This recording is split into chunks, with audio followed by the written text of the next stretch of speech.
അപ്പോൾ നമുക്ക് സ്റ്റാർട്ട് ചെയ്യാം. Exchange rate determination. Exchange rate determination.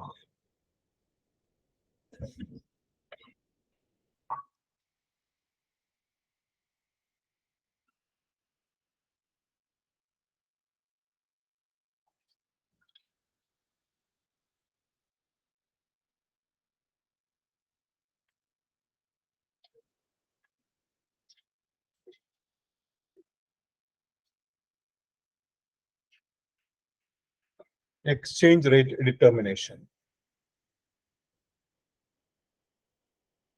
What are the factors affecting exchange rate determination? What are the factors affecting exchange rate determination? നമുക്ക് ആ factors നമുക്ക് രണ്ടായിട്ട് divide ചെയ്യാം. Major factors, major factors, major factors and other factors. Major ഫാക്ടേഴ്സും other factors.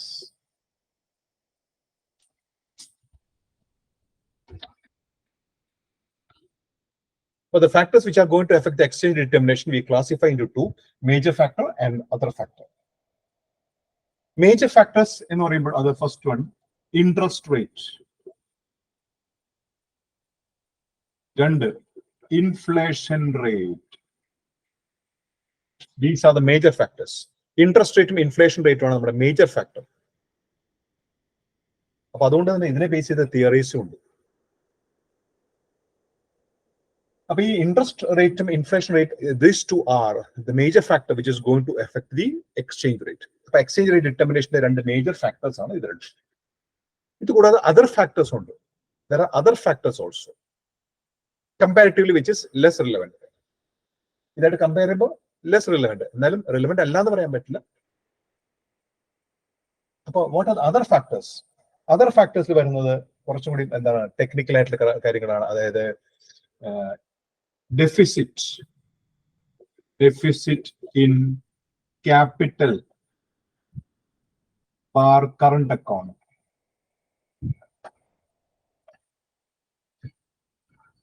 Deficit in capital bar current account.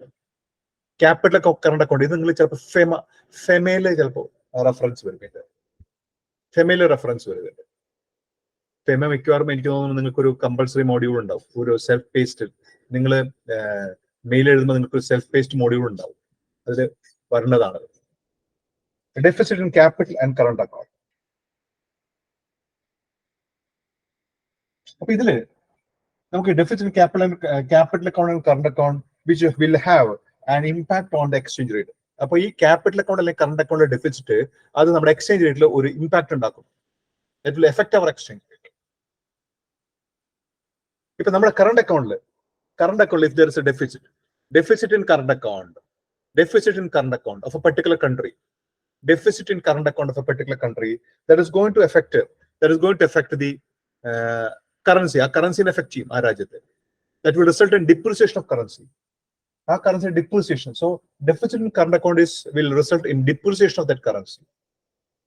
അതേസമയം surplus in current account, surplus ആണെങ്കിൽ surplus will result in appreciation of that currency.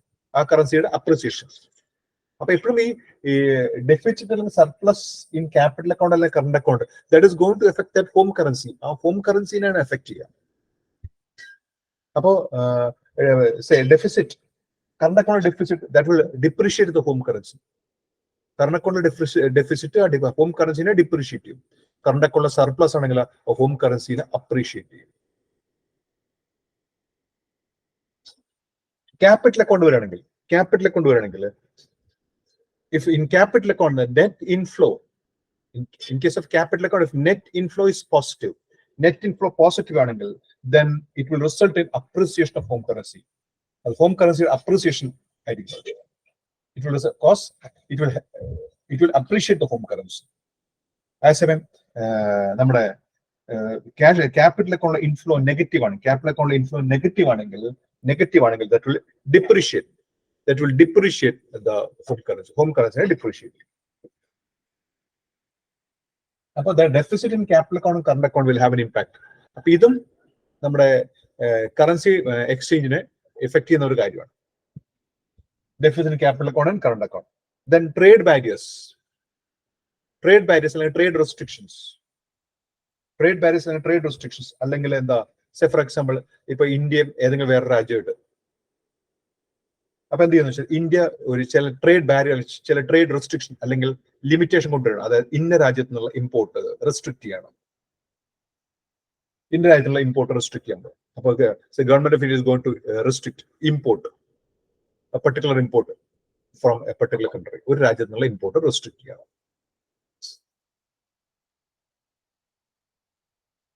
അപ്പൊ അങ്ങനെ വരുമ്പോൾ എന്താ വെച്ചാൽ, when the restrictions laid down with regard to import in over a period of time, own currency will ആ രാജ്യത്തെ currency will appreciate. പക്ഷെ പെട്ടെന്ന് അപ്രീസിയേഷൻ വരില്ല. in long run there will be appreciation in home currency. Maybe long run ഒരു home currency appreciation വരും. So trade barrier അല്ലെങ്കിൽ trade restrictions can in long run result in appreciation of home currency.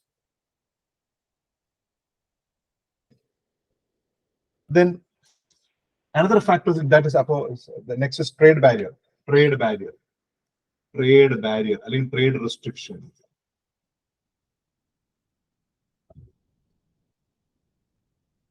The next is involvement അല്ലെങ്കിൽ intervention of central bank. Central bank എന്ന് പറഞ്ഞാൽ ആ രാജ്യത്തെ central bank means ഇവിടെ നമുക്ക് RBI.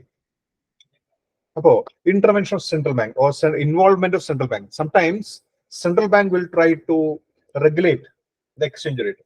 Central bank will try to regulate the exchange rate. അതെങ്ങനെ exchange rate regulate ചെയ്യുന്നത്? They may buy or sell foreign exchange. Foreign exchange ചിലപ്പോൾ അവർ മേടിക്കും, അല്ലെങ്കിൽ ചിലപ്പോൾ വിൽക്കും. They may sell foreign exchange in the market, or they may buy foreign exchange from the market in the market. So by buying and selling foreign exchange, they will regulate the exchange rate. Our exchange rate regulating. That is what is called intervention of central bank. Then government controls are also going to affect the exchange rate. Government control.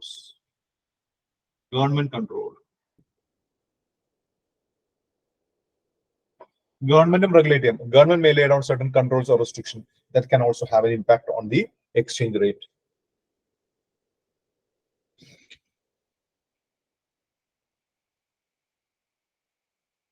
Then അടുത്ത സംഭവം എന്ന് വെച്ചാൽ bandwagon effect.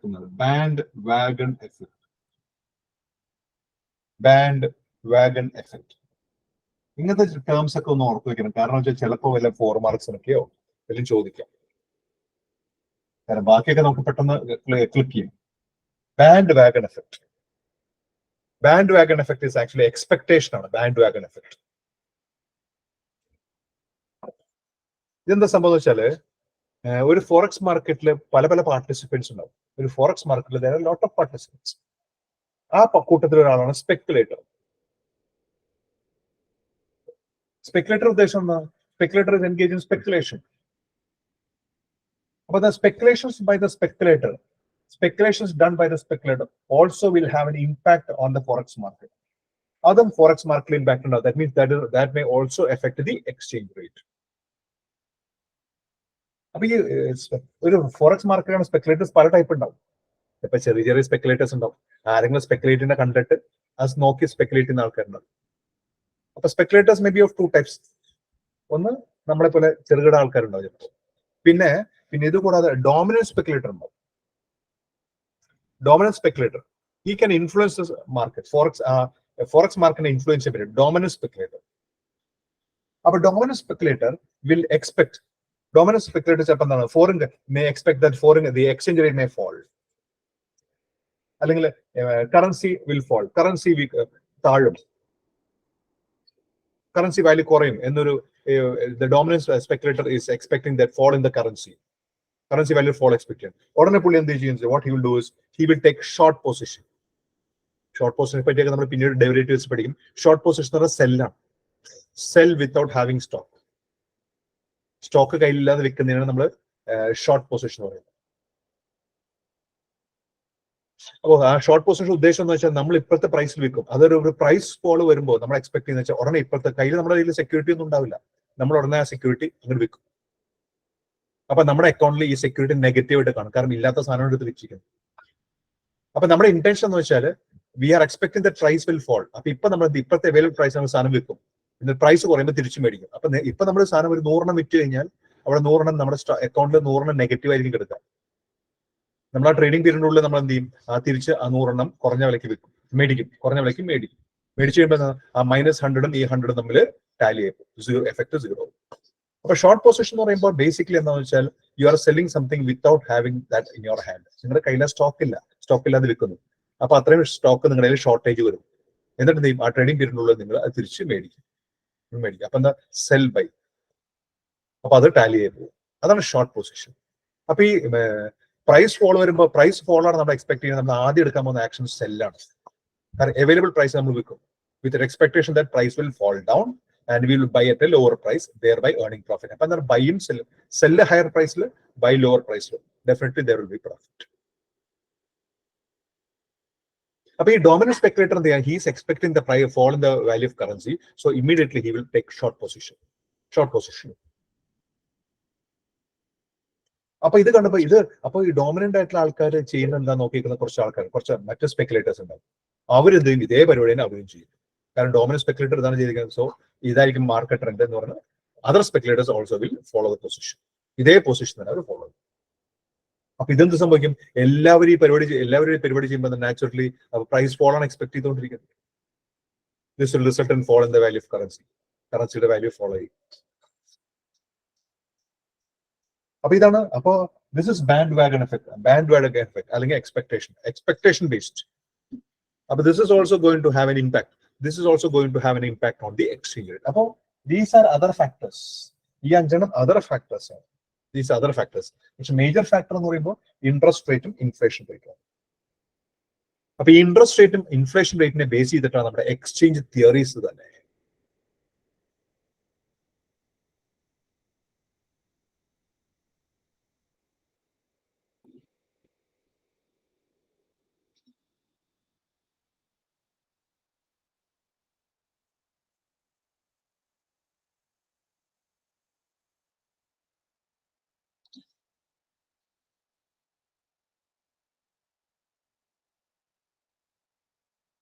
Or exchange rate theories are based on this interest rate and inflation rate. അപ്പൊ നമ്മുടെ major ആയിട്ടുള്ള രണ്ട് theory ഉണ്ട്. ഒന്ന് അത് രണ്ടും ബേസ് ചെയ്യുന്ന ഈ ഇൻട്രസ്റ്റ് റേറ്റിനെയും ഇൻഫ്ലേഷൻ റേറ്റിനെയും ബേസ് ചെയ്തിട്ടുണ്ട്.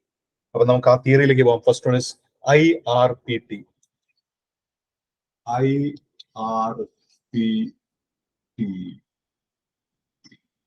That is interest rate parity. Interest rate parity theory. Interest rate parity theory. ഈ ഇൻട്രസ്റ്റ് റേറ്റ് പാരിറ്റി തിയറിയിൽ നമ്മൾ കഴിഞ്ഞ ദിവസം നമ്മൾ എന്താ പറയുന്നത്, ഫോർവേഡ് ഡിസ്കൗണ്ട് എന്നൊക്കെ ഒരു ഫോർമുല ഞാൻ പറഞ്ഞു എന്നാണ് ഓർമ്മ. FR - SR / SR × 100 ഒരു ഫോർമുല പറഞ്ഞു എന്നാണ് എന്റെ ഓർമ്മ. Didn't I?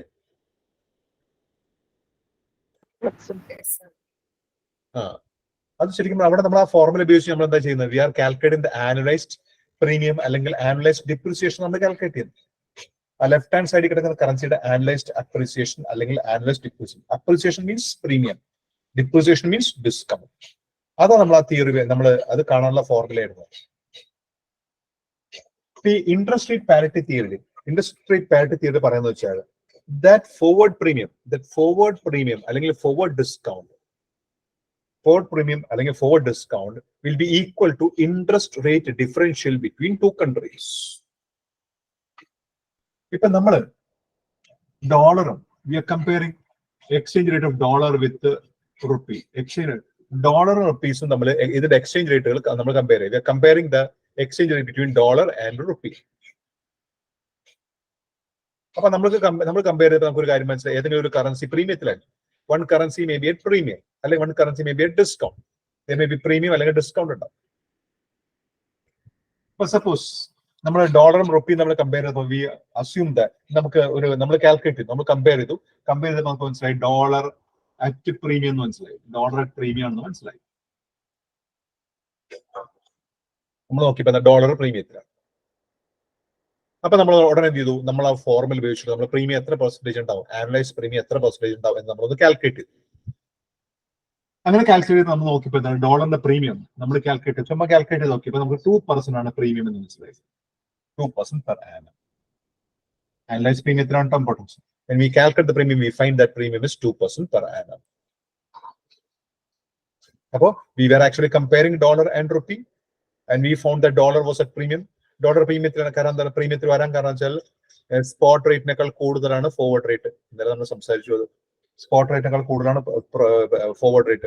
Appo namukku manasilayi left hand side currency premium, left hand la appo kaduthirunnathu dollar aanu. So dollar at premium, dollars at premium ennu manasilayi.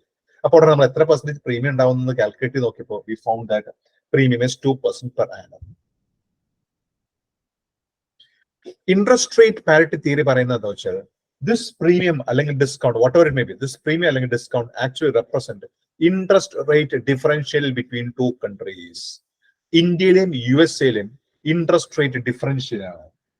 This represent interest rate differential between two currencies of concern. Two currencies of concern, അതായത് നമ്മുടെ കൺസേണിലെ രണ്ട് കറൻസികളുടെ interest rate differential ആണ് ശരിക്കും പറയാം premium അല്ലെങ്കിൽ discount.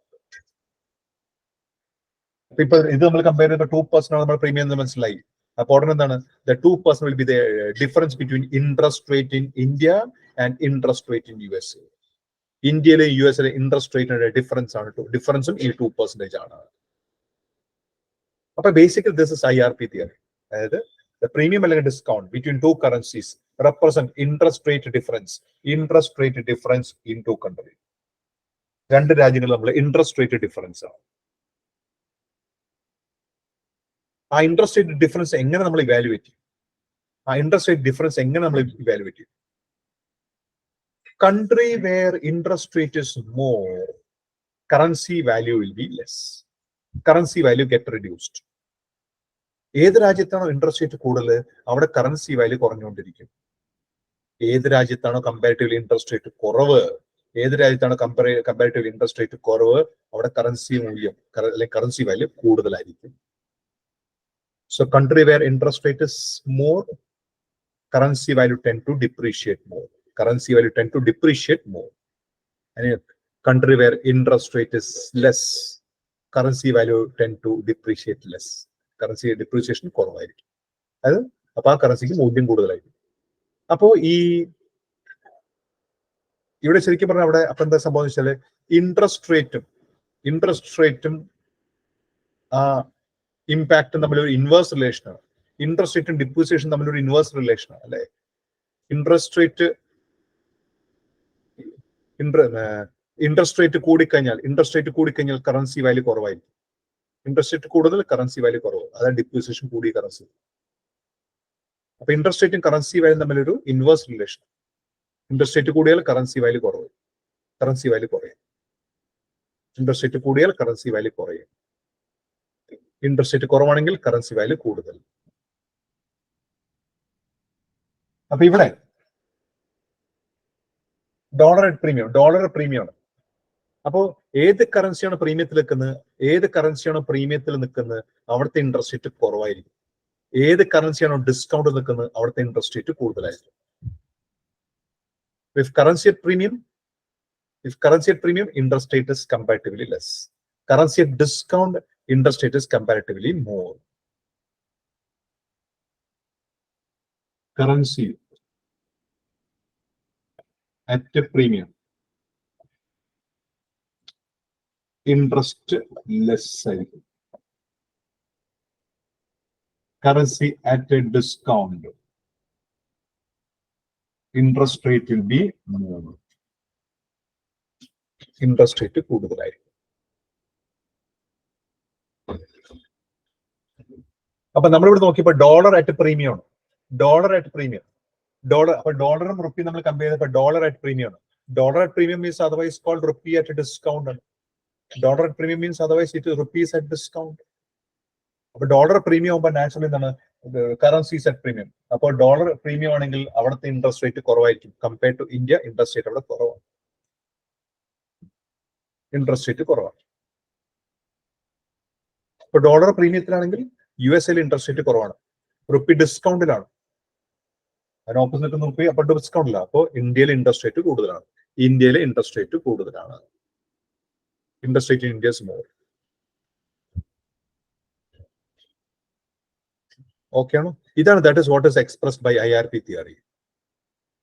അപ്പൊ ഇങ്ങനെ നമുക്ക് നോക്കുമ്പോൾ പ്രീമിയം ഡോളർ അറ്റ് പ്രീമിയം 2% ആണെന്ന് മനസ്സിലായി. അപ്പൊ ഇതിൽ നമുക്ക് കൺക്ലൂഡ് ചെയ്യാവുന്ന എന്താ വെച്ചാൽ ഇവര് പറയുന്നത് വെച്ചാൽ പ്രീമിയം അല്ലെങ്കിൽ ഡിഫറൻസ് പ്രീമിയം അല്ലെങ്കിൽ discount will be equal to premium അല്ലെങ്കിൽ discount will be equal to interest rate difference. ഈ ഇൻട്രസ്റ്റ് റേറ്റ് ഡിഫറൻസ് ഈക്വൽ ആണ് പ്രീമിയം അല്ലെങ്കിൽ ഡിസ്കൗണ്ട്. അപ്പൊ നമുക്കൊരു കാര്യം മനസ്സിലാക്കാം, ഈ USA-ലും ഇന്ത്യയിലും ഇൻട്രസ്റ്റ് റേറ്റ് തമ്മിൽ 2% അപ്രോക്സിമേറ്റ്ലി 2% ഡിഫറൻസ് ഉണ്ട്. USA-ലും ഇന്ത്യയിലും ഇൻട്രസ്റ്റ് റേറ്റുകൾ തമ്മിൽ അപ്രോക്സിമേറ്റ്ലി 2% per annum ഡിഫറൻസ് ഉണ്ട്. അതിൽ തന്നെ rate of interest in India will be more by 2%. Rate അതെങ്ങനെ മീൻ ചെയ്യണം? Rate of interest in India will be approximately more by 2%. അഥവാ rate of interest in USA will be approximately less by 2%. Is this clear?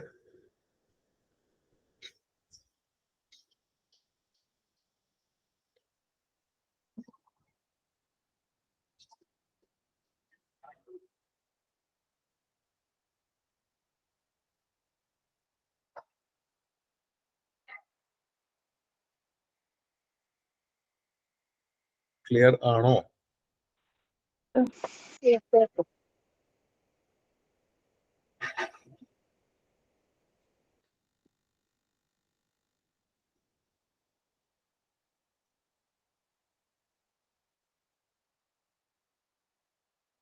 അപ്പൊ ഇതൊരു example പറയുകയാണെങ്കിൽ ഇപ്പൊ ഇന്ത്യയിൽ interest rate 10% per annum ആണെങ്കിൽ, just ഒരു എക്സാമ്പിൾ, ഇന്ത്യയിൽ ഇൻട്രസ്റ്റ് 10% per annum ആണെങ്കിൽ then US interest will be approximately 8% per annum USA. കാരണം difference is approximately equal to 2. നമുക്കൊരു അപ്രോക്സിമേറ്റ് കണക്കോടെ പറയാൻ പറ്റുള്ളൂ. ഇനി അതുകൊണ്ട് തന്നെ ഈ IRP തിയറിയിൽ ഒരു ഫോർമുല ഡെവലപ്പ് ചെയ്തിട്ടുണ്ട്. IRP തിയറിയിൽ ഒരു ഫോർമുല ഡെവലപ്പ് ചെയ്യുന്നുണ്ട്. അത് പഠിക്കാനുള്ള എളുപ്പത്തിന് ഞാൻ ഡിറൈവ് ചെയ്ത ഫോർമുല പറയാണ്. പഠിക്കാനുള്ള എളുപ്പത്തിന് ഞാൻ ഡിറൈവ് ചെയ്തിട്ട് ആ ഫോർമുല പറയാണ്. IRP തിയറി അനുസരിച്ച് forward rate is equal to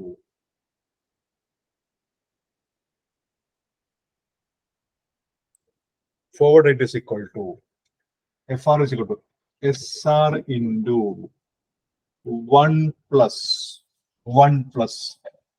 RD divided by 1 plus RF.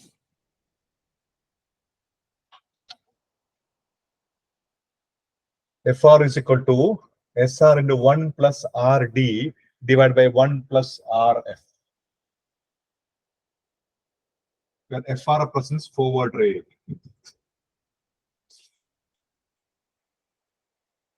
SR represents spot rate.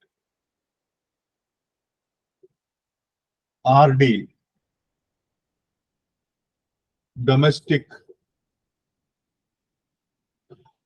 interest rate. Domestic interest rate. Interest rate in foreign country. Interest rate in foreign country.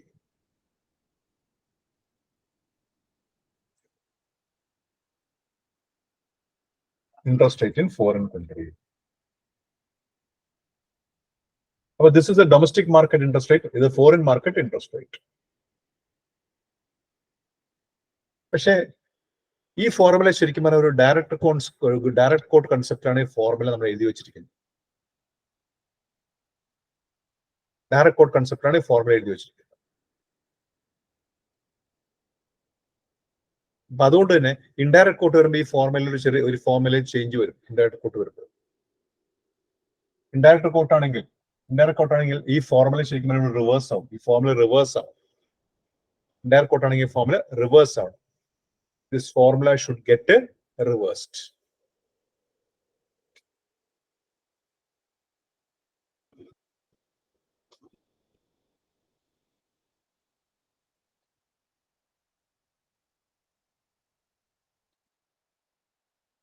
1 plus RF വരും. അപ്പൊ മുകളില് foreign country വരും. Foreign കൺട്രിയിലെ interest റേറ്റും താഴെ domestic കൺട്രിയിലെ interest റേറ്റും വരും. പക്ഷെ ബുക്കിൽ ഈ ഫോമുല മാത്രമേ ഉള്ളൂ. അപ്പൊ ഡയറക്ട് കോട്ടിന്റെ കൺസെപ്റ്റാണ് ഫോമുല അവർ പറഞ്ഞത്.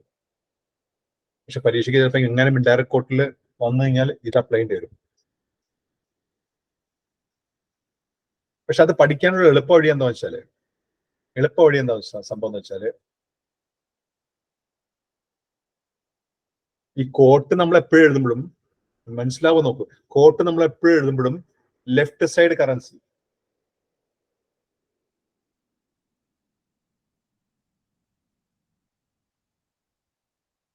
കോട്ട് നമ്മൾ എപ്പോഴും എഴുതുമ്പോഴും ലെഫ്റ്റ് സൈഡ് കറൻസിയല്ലേ 1 ആയിട്ട് കിടക്കുന്നുണ്ടാവുക. ലെഫ്റ്റ് സൈഡ് കറൻസിയല്ലേ 1 കിടക്കുക കോട്ട് എപ്പോഴും എഴുതുമ്പോൾ. ഈ ഫോർമുലയിൽ ഒന്ന് സൂക്ഷിച്ചു നോക്കിയ ഒരു കാര്യം മനസ്സിലാവും.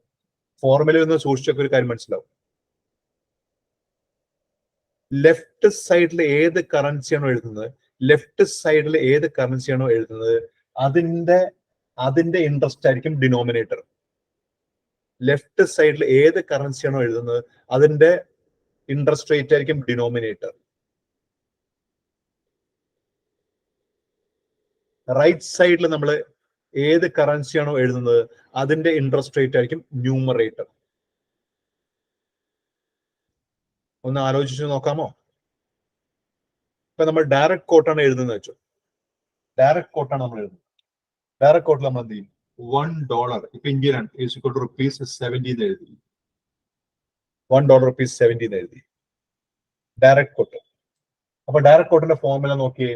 FR SR. ഇപ്പൊ സ്പോട്ട് റേറ്റ് ആണ്. സ്പോട്ട് റേറ്റ് 70 ഇൻറ്റു ന്യൂമറേറ്റർ നോക്കിയേ. ന്യൂമറേറ്റർ RD എന്ന് പറഞ്ഞു കഴിഞ്ഞാൽ ഇന്ത്യ അല്ലേ.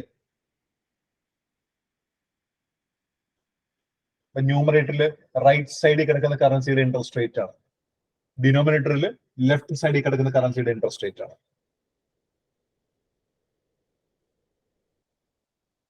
ഇത് ഡയറക്ട് കോട്ടാണ്. This is direct quote. Indirect കോട്ടാണ് ചിലപ്പോൾ നമ്മൾ തിരിച്ചായി ഇങ്ങനെ ഇരിക്കുന്നത് ₹1 = 0.01218 എന്ന് അങ്ങനെ എന്തെങ്കിലും എഴുതും.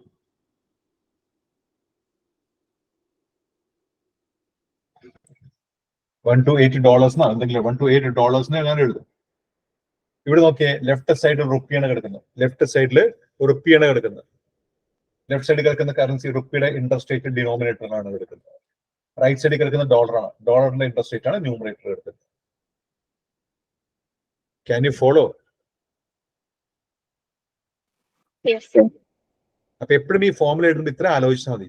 ഏത് കറൻസിയാണോ ലെഫ്റ്റ് സൈഡിൽ കിടക്കുന്നത്, പഠിക്കാനുള്ള എളുപ്പത്തിന് ഏത് കറൻസിയാണോ ലെഫ്റ്റ് സൈഡിൽ കിടക്കുന്നത് അതിന്റെ ഇൻട്രസ്റ്റ് റേറ്റ് ഡിനോമിനേറ്ററിൽ വരും.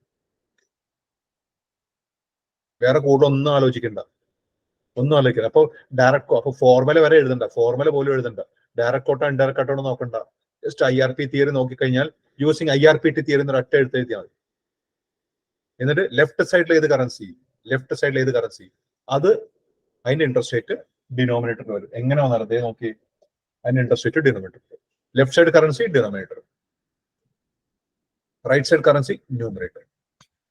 ഇൻട്രസ്റ്റ് റേറ്റ് കേട്ടോ. Left side interest rate denominator, right side interest rate numerator. ഈ ലെഫ്റ്റും റൈറ്റും പഠിക്കുമ്പോഴുള്ള ഗുണം ഇതാണ്. Hope this is clear. പക്ഷെ ബുക്കിൽ ഈ ഒരു ഫോമുല പറ്റി മാത്രമേ പറയുന്നുള്ളൂ. നിങ്ങൾക്ക് ആ ഫോമുല ഇങ്ങനെയൊക്കെ, പക്ഷെ ഇൻഡയറക്ട് കോട്ട് വെച്ചും തരാം. അപ്പൊ അങ്ങനെ വരുമ്പോൾ നിങ്ങൾക്ക് ഈ ഫോർമുല തിരിക്കണം. ഫോർമുല നേരെ റിവേഴ്സ് ആവും. അത് ഓർത്തിരിക്കാൻ എളുപ്പത്തിനാണ് പറഞ്ഞത്. ലെഫ്റ്റ് സൈഡ് കറൻസി ഇൻട്രസ്റ്റ് എപ്പോഴും ഡിനോമിനേറ്റർ ആയി. Left side currency interest rate കോട്ടില് ലെഫ്റ്റ് സൈഡിൽ കിടക്കുന്ന കറൻസിയുടെ ഇൻട്രസ്റ്റ് റേറ്റ് ഓൾവേസ് ഡിനോമിനേറ്റർ. ഇനി നമുക്ക് ഈ ഫോർമുലയിൽ ഒന്ന് അനലൈസ് ചെയ്യാം. ഈ ഫോർമുല കൊണ്ട് എന്താണ് അവർ ഉദ്ദേശിക്കുന്നത് നമുക്ക് നോക്കാം.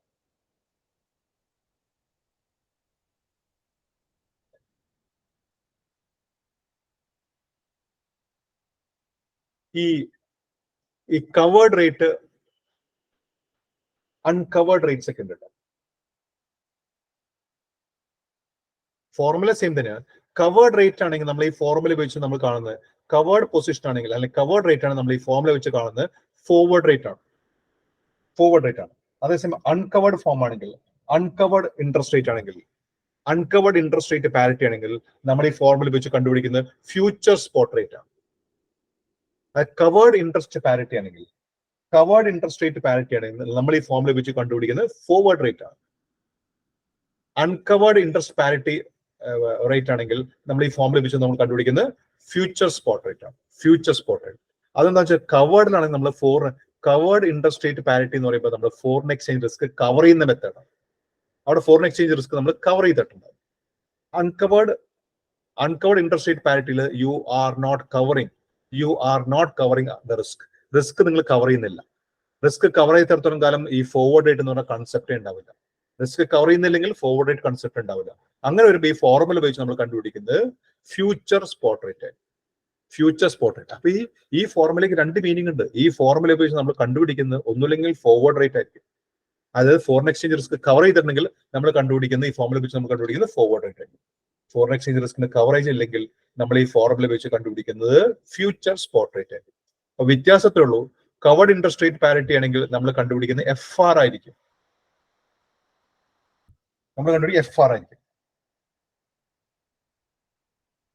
അതേസമയം കവർ ചെയ്തിട്ടുണ്ടെങ്കിൽ നമ്മൾ കണ്ടുപിടിക്കുന്നത് FSP ആയിരിക്കും. അതായത് ഫ്യൂച്ചർ സ്പോട്ട് പ്രൈസ്. FSP. അത്രേ വ്യത്യാസമുള്ളൂ, വേറെ നത്തിങ് എൽസ്. അപ്പൊ ഇതിനെപ്പറ്റി കൂടുതൽ ഞാൻ ആർബിട്രേജിൽ പറയും കേട്ടോ. അപ്പൊ ഈ ഫോർമുല നമ്മുടെ സിറ്റുവേഷൻ അനുസരിച്ച് നമ്മൾ മാറ്റിക്കൊണ്ടിരിക്കും. കവേർഡ് ആണെങ്കിൽ ഇത് ഫോർവേഡ് റേറ്റിന്റെ ഫോർമുല, അൺകവേർഡ് ആണെങ്കിൽ ഇത് നമ്മുടെ ഫ്യൂച്ചർ സ്പോട്ട് റേറ്റിന്റെ ഫോർമുല. വ്യത്യാസത്തേ ഉള്ളൂ. ഇപ്പൊ ഞാൻ എഴുതിയപ്പോ FR എന്ന് എഴുതിയിട്ടുള്ളൂ. അൺകവേർഡ് ആണെങ്കിൽ ഈ FR വരെ നമ്മൾ എഴുതും FSP, ഫ്യൂച്ചർ സ്പോട്ട് പ്രൈസ്. അപ്പൊ രണ്ടായാലും ഇമ്പാക്ട് സെയിം തന്നെയായിരിക്കും. Impact will be same. ഇനി നമുക്കൊന്ന് ആ സിറ്റുവേഷൻ നമുക്ക് നോക്കാം.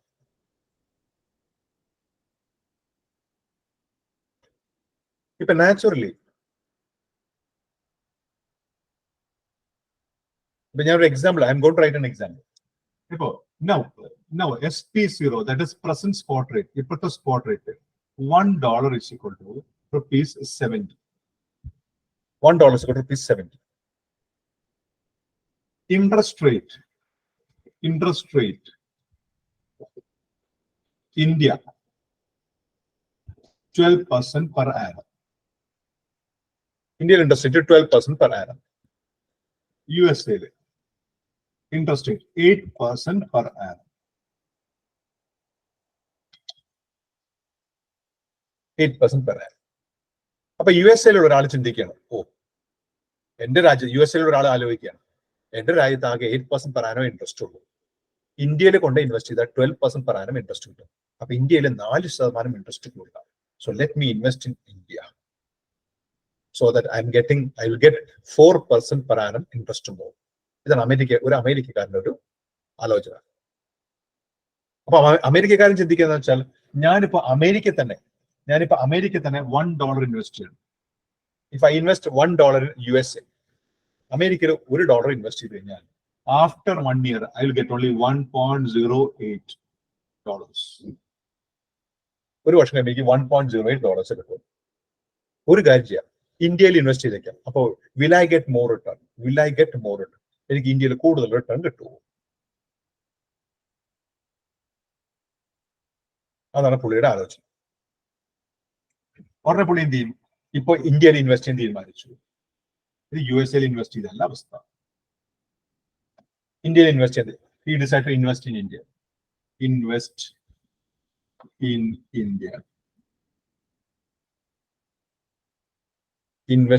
India. ഇന്ത്യയിൽ ഇൻവെസ്റ്റ് ചെയ്യാൻ തീരുമാനിച്ചു. ഇന്ത്യയിൽ ഇൻവെസ്റ്റ് ചെയ്യാൻ വേണ്ടി പുള്ളി ഉടനെ എന്ത് ചെയ്തു? ഇപ്പോഴത്തെ എക്സ്ചേഞ്ചിൽ $1 ₹70 ആണ്. ഉടനെ ഈ $1 പുള്ളി എന്ത് ചെയ്യും? ₹70 ആയിട്ട് കൺവേർട്ട് ചെയ്തു. So I converted $1 into 70 rupees. 70 rupees ആയിട്ട് കൺവേർട്ട് ചെയ്തു. And invested in India.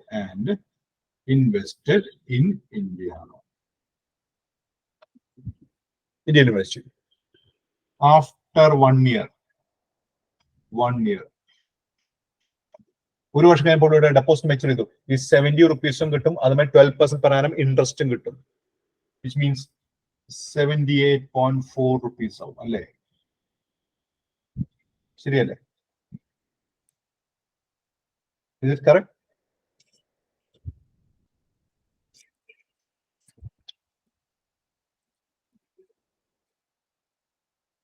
$78.4 ആവും. Okay.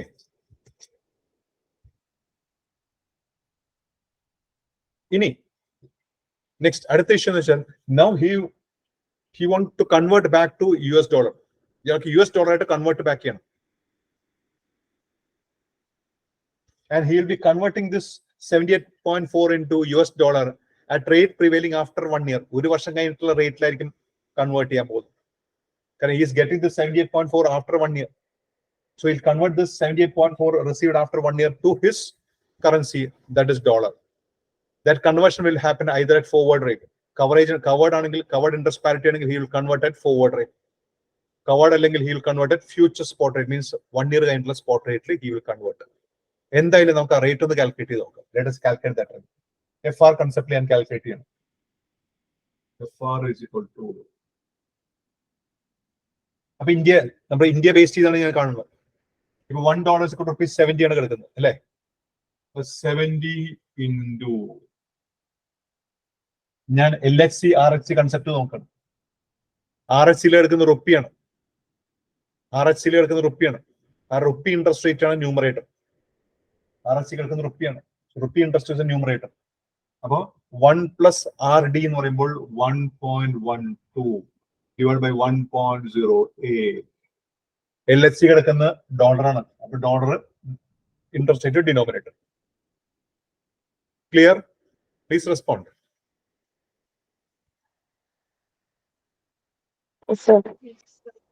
ഇടയ്ക്ക് റെസ്പോണ്ട് ചെയ്തോട്ടോ, കുഴപ്പമൊന്നുമില്ല. അല്ല, എനിക്ക് മുമ്പോട്ട് പോകാൻ എനിക്ക് ക്ലാരിറ്റി കിട്ടില്ല. എനിക്കും ക്ലാരിറ്റി കിട്ടില്ല.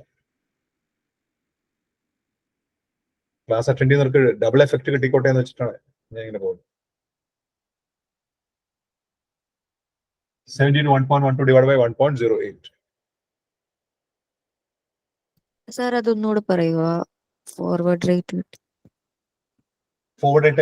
എങ്ങനെ കാൽക്കുലേറ്റ് ചെയ്യുന്നു? അതെ, അത് നോക്കൂ. ആ ഫോർമുല ഒന്ന് ചെക്ക് ചെയ്ത് നോക്കൂ. SR into 1 plus RDL numerator.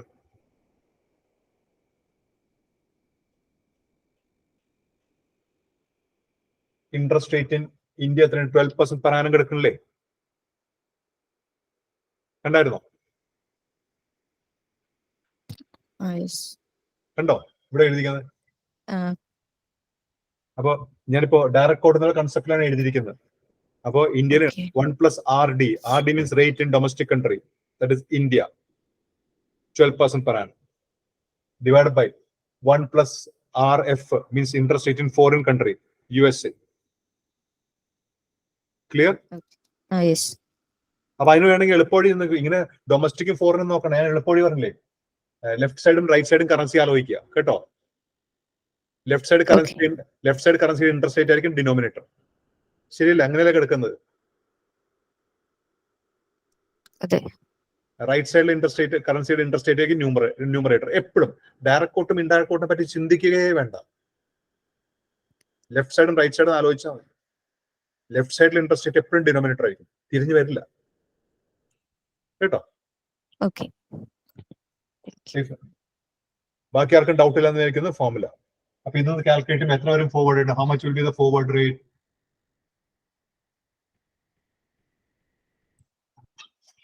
Forward rate ഒന്ന് കാൽക്കുലേറ്റ് ചെയ്ത് നോക്കൂ.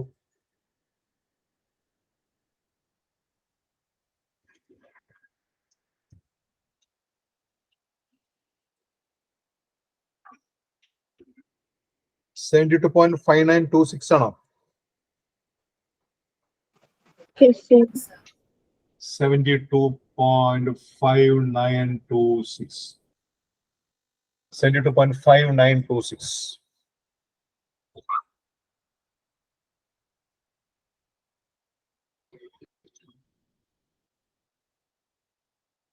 $72.5926. ഇനി അപ്പൊ എന്റെ കയ്യിൽ കിട്ടിയിരിക്കുന്ന after 1 year I have got rupees 78.4 ആണ് എന്റെ കയ്യിൽ കിടക്കുന്നത്. After 1 year I have with me 78.4. After 1 year I have with me 78.4. ഈ 78.4 ഞാൻ US ഡോളറിലേക്ക് കൺവേർട്ട് ചെയ്യാൻ പോകുന്നത്. പുള്ളി അമേരിക്കക്കാരനാണല്ലോ. അപ്പോ ഈ 78.4 റുപ്പീസ് പുള്ളിക്ക് തിരിച്ച് US ഡോളറിലേക്ക് കൺവേർട്ട് ചെയ്യണം. കൺവേർട്ട് ചെയ്യാൻ വേണ്ടി ഞാൻ യൂസ് ചെയ്യേണ്ടത് ഈ 72.5926 ആണ് എക്സ്ചേഞ്ച് റേറ്റ്. കാരണം after 1 year exchange rate is $1 is equal to rupees 72.5926. അപ്പൊ ഈ 78.4 I should convert at 72.5926. Convert ചെയ്യുമ്പോൾ എത്ര വരും?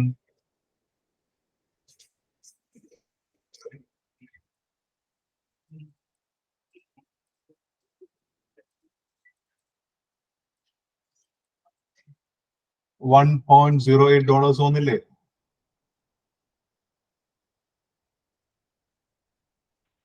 $1.08 അല്ലേ?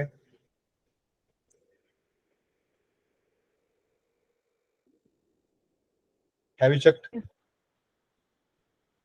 Check ചെയ്തോ? Yes. 1.08. അപ്പൊ അതിൽ നിന്ന് നമുക്കൊരു കാര്യം മനസ്സിലായി. അതായത് പുള്ളി കൂടുതൽ ലാഭം കിട്ടും, 12% റിട്ടേൺ കിട്ടുമെന്ന് പറഞ്ഞാൽ പുള്ളി അമേരിക്കയിൽ ഇൻവെസ്റ്റ് ചെയ്യുന്നതിന് പകരം പുള്ളി ഇന്ത്യയിൽ ഇൻവെസ്റ്റ് ചെയ്യാൻ ഓപ്ഷൻ നോക്കിയത്. അമേരിക്കയിൽ പുള്ളിക്ക് $1 ഇൻവെസ്റ്റ് ചെയ്താൽ ആഫ്റ്റർ 1 year $1.08 കിട്ടുക. ഇന്ത്യയിൽ ഇൻട്രസ്റ്റ് റേറ്റ് അട്രാക്റ്റീവ് ആണെന്ന് നോക്കി വിചാരിച്ചിട്ടാണ് പുള്ളി ഇന്ത്യയിൽ കൊണ്ടുവന്ന് ഇൻവെസ്റ്റ് ചെയ്തത്. ഇന്ത്യയിൽ കൊണ്ടുവന്ന് ഇൻവെസ്റ്റ് ചെയ്തപ്പോൾ പുള്ളിക്ക് റുപ്പി ഇൻവെസ്റ്റ്മെന്റ് ആയിരിക്കും പുള്ളി നടത്തിയിട്ടുണ്ടാവും. എക്കണോമി പുള്ളിക്ക് 78.4 റുപ്പീസ് 70 റുപ്പീസ് 78.4 ആയി. പക്ഷെ ആ 78.4 പുള്ളിയുടെ ഹോം കറൻസി, പുള്ളിയുടെ കറൻസിയായ ഡോളറിലേക്ക് കൺവേർട്ട് ചെയ്ത് കഴിഞ്ഞപ്പോൾ, പുള്ളിയുടെ കറൻസിയായ ഡോളറിൽ കൺവേർട്ട് ചെയ്തപ്പോൾ എഫക്റ്റീവ് പുള്ളിക്ക് ഏത് തന്നെ കിട്ടിയിട്ടുള്ളൂ? ആ അമേരിക്കയിൽ ഡയറക്റ്റ് ആയിട്ട് ഇൻവെസ്റ്റ് ചെയ്യുന്ന സെയിം ബെനിഫിറ്റേ കിട്ടിയിട്ടുള്ളൂ. 1.08 തന്നെയല്ലേ എഫക്റ്റീവ്ലി കിട്ടിയിട്ടുള്ളൂ.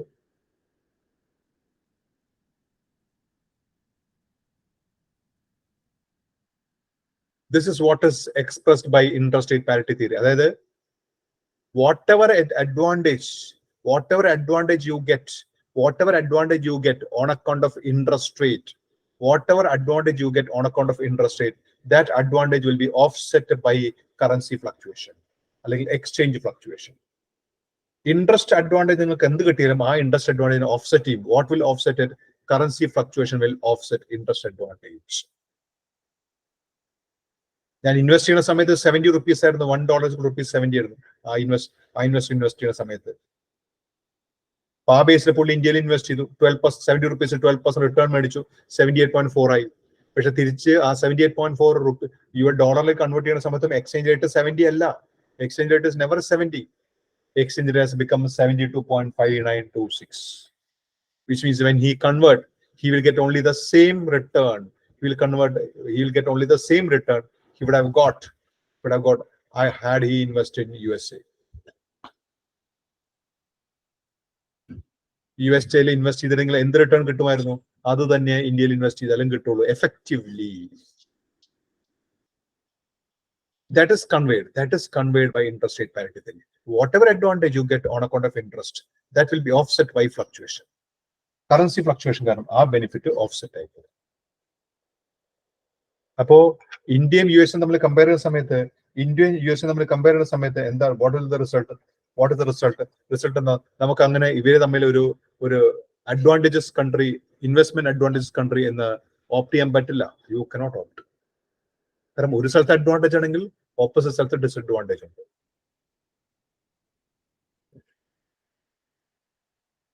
Is it clear?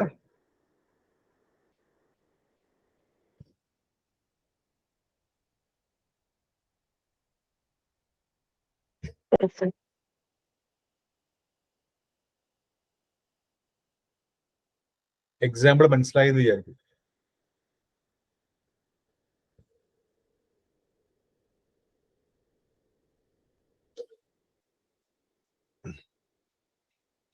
ഇനി നമുക്ക്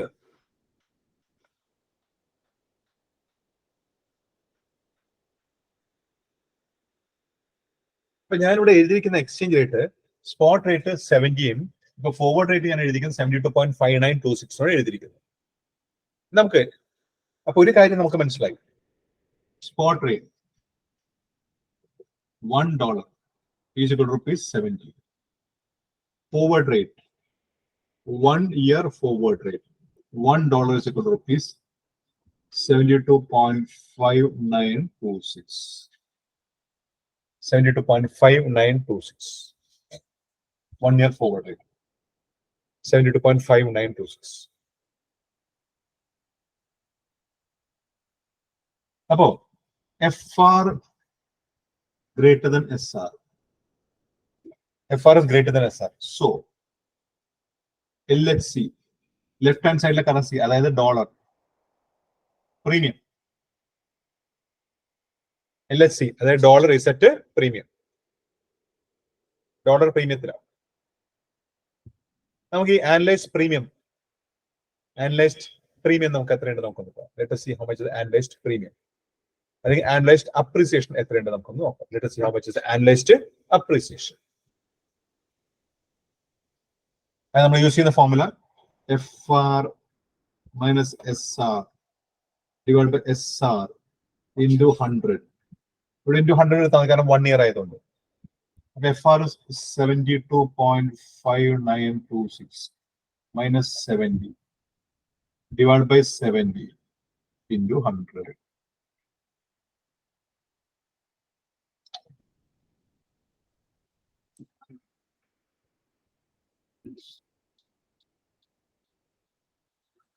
$2.5926 divided by 70. This will be approximately equal to 4. 3.7.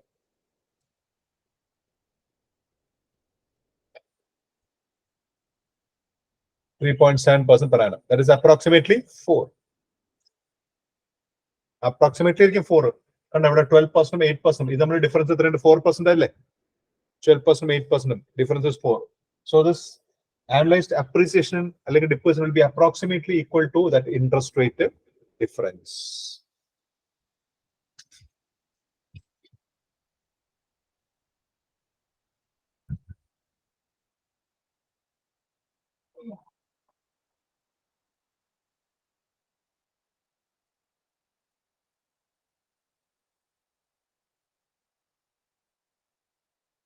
Okay.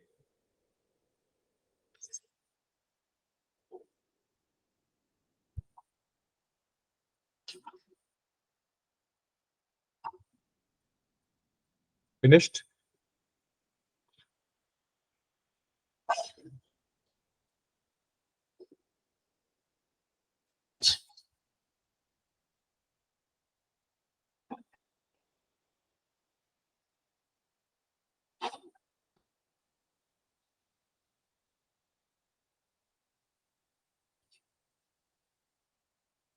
കഴിഞ്ഞോ?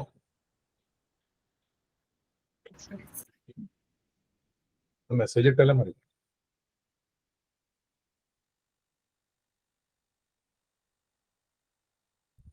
Next, നമുക്ക് അടുത്ത തിയറിയിലേക്ക് പോകാം. Let us go to the next theory.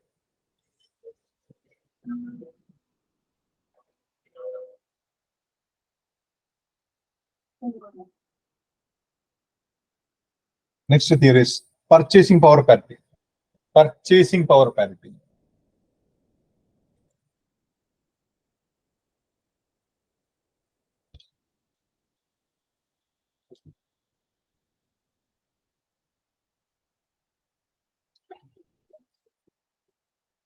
Purchasing power parity.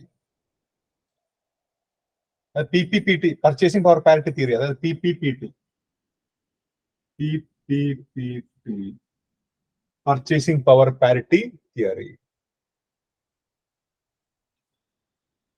Purchasing power parity theory.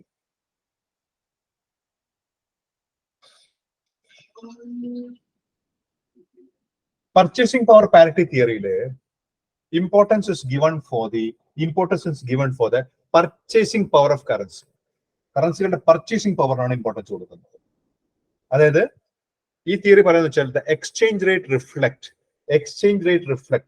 the relative purchasing power of each currency. Exchange rate reflect the relative purchasing power of currency. Over a currency purchasing power that is actually reflected in the exchange rate. Currency $1 is equal to ₹70. So where currency $1 is equal to 2 CD, 2 Canadian dollars. $1 is equal to say 140 yen.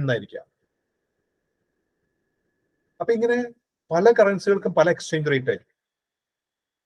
അപ്പൊ this exchange rate will reflect the relative purchasing power of each currency. ഓരോ കറൻസിയുടെ purchasing power ആണ് അവിടെ reflect ആവുന്നത്. And purchasing power is something which is connected with inflation. Purchasing power is something which is connected with inflation. അതുകൊണ്ട് തന്നെ the purchasing power PPPT is, അല്ലെങ്കിൽ PPP theory is based on the inflation rate impact of two currencies. രണ്ട് കറൻസിയുടെ inflation rate, അതിനാണ് കൂടുതൽ importance കൊടുക്കുന്നത് PPP theory. അവിടെ അപ്പൊ ഈ തിയറി എന്താ പറയുന്നത്? The exchange rate and inflation will have relations between inflation and exchange rate.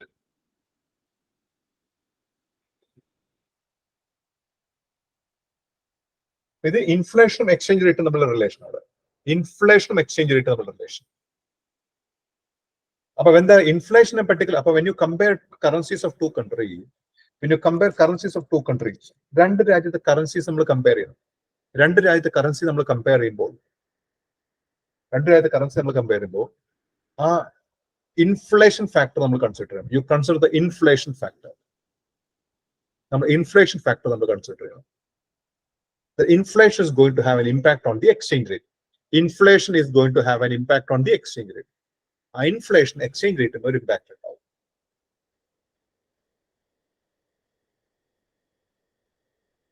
Four example ഇപ്പൊ ഇന്ത്യയിലെ ഇൻട്രസ്റ്റ് റേറ്റ്, ഇന്ത്യയിലെ inflation rate,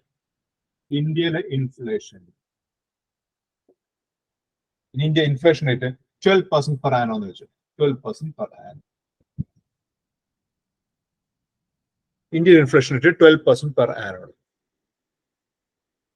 യുഎസ്എയിലെ inflation rate 4% per annum. 4% per annum. US inflation rate 4% per annum.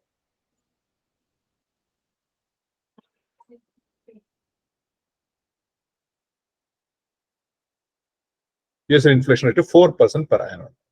It is 4% per annum. അപ്പൊ ഇന്ന് suppose ഞാൻ ഈ calculator, I'm going to buy this calculator. ഇപ്പൊ ഈ calculator ഞാൻ മേടിക്കാൻ പോകും. യുഎസ്എൽ ഇന്ന് ഈ കാൽക്കുലേറ്റർ യുഎസ്എൽ വില, ഇന്ന് യുഎസ്എൽ ഈ കാൽക്കുലേറ്റർ വില $1 ആണെന്ന് വെച്ചു. $1.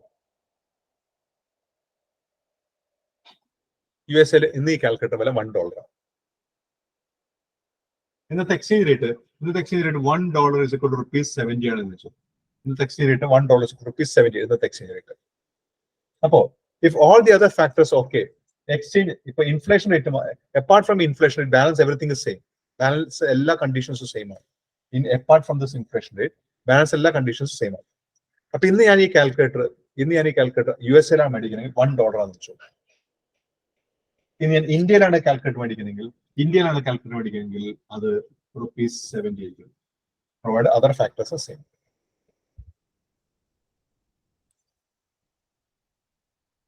ഓക്കെ, അപ്പൊ ബാക്കി എല്ലാ ഫാക്ടേഴ്സും സെയിം എന്നുള്ള കൺസെപ്റ്റിലാണ് പോകുന്നത്. അപ്പൊ ഇന്ന് അമേരിക്കയിലെ ഈ കാൽക്കുലേറ്ററിന് $1 ആണെങ്കിൽ, ബാക്കി ഓൾ കണ്ടീഷൻ സെയിം. ഇന്ന് ഇന്ത്യയിൽ ഈ കാൽക്കുലേറ്ററിന് വില ₹70 ആയിരിക്കും.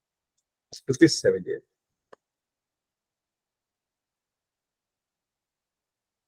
ഓക്കെ, നാളെ ഒരു ആഫ്റ്റർ 1 ഇയർ, അപ്പൊ ഇൻഫ്ലേഷൻ റേറ്റ് ഇന്ത്യയിലെ 12% per annum ആണ്, യുഎസ്എയിലെ 4% per annum.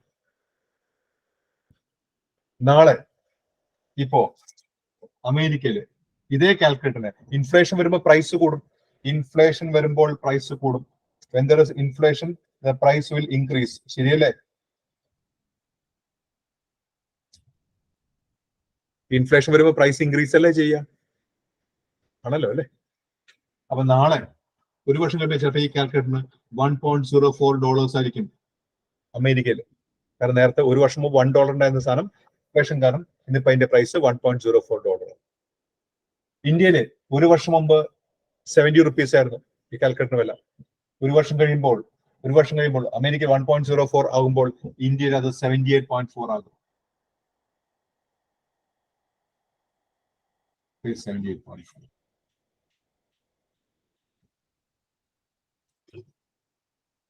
അപ്പോൾ ബേസിക്കലി ഇതാണ് നമ്മുടെ PPPയുടെ കൺസെപ്റ്റ്. അതായത് purchasing inflation is having an impact on the purchasing power.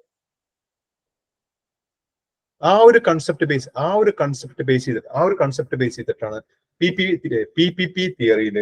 PPP തിയറിയിൽ നമ്മൾ എക്സ്പെക്ടഡ് സ്പോട്ട് റേറ്റ് അല്ലെങ്കിൽ ഫോർവേഡ് റേറ്റ് അല്ല നമ്മൾ കാൽക്കുലേറ്റ് ചെയ്യുന്നത്.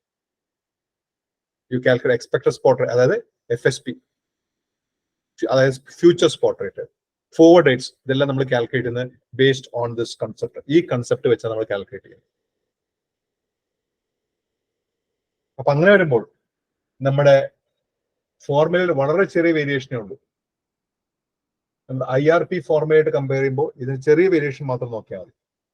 അതായത് ഇവിടെ FR is equal to FR അല്ലെങ്കിൽ FSP എന്ത് വേണമെങ്കിലാവാം. SP0 into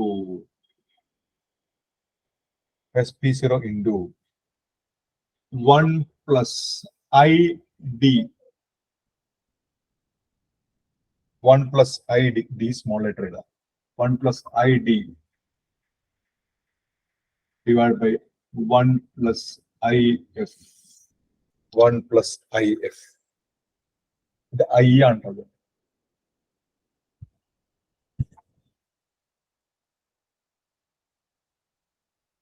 One plus ID divided by 1 plus IF.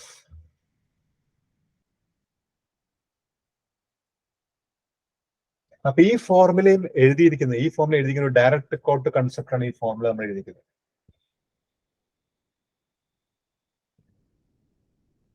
ഇനി ഇൻഡയറക്റ്റ് കോട്ട് വരുമ്പോൾ എന്താ സംഭവിക്കുന്നത്? ഈ ഫോർമുല നേരെ തിരി. FR is equal to SP0 into 1 plus IF numerator divided by 1 plus ID denominator. ഇവിടെയും നിങ്ങൾക്ക് നോക്കിയാൽ ഒരു കാര്യം മനസ്സിലാവും. ഇപ്പൊ ഇന്ത്യയിലെ കോട്ടാണത്. ഇത് ഇപ്പൊ ഇന്ത്യയിലെ കോട്ടാണ്. Suppose this is a quote in India. ഇന്ത്യയിലെ ഇപ്പോ $1 എന്നാണ് എഴുതിയിരിക്കുന്നത്. $1 ഇന്ത്യയിലെ inflation 12% per annum, US inflation 4% per annum ആണ്.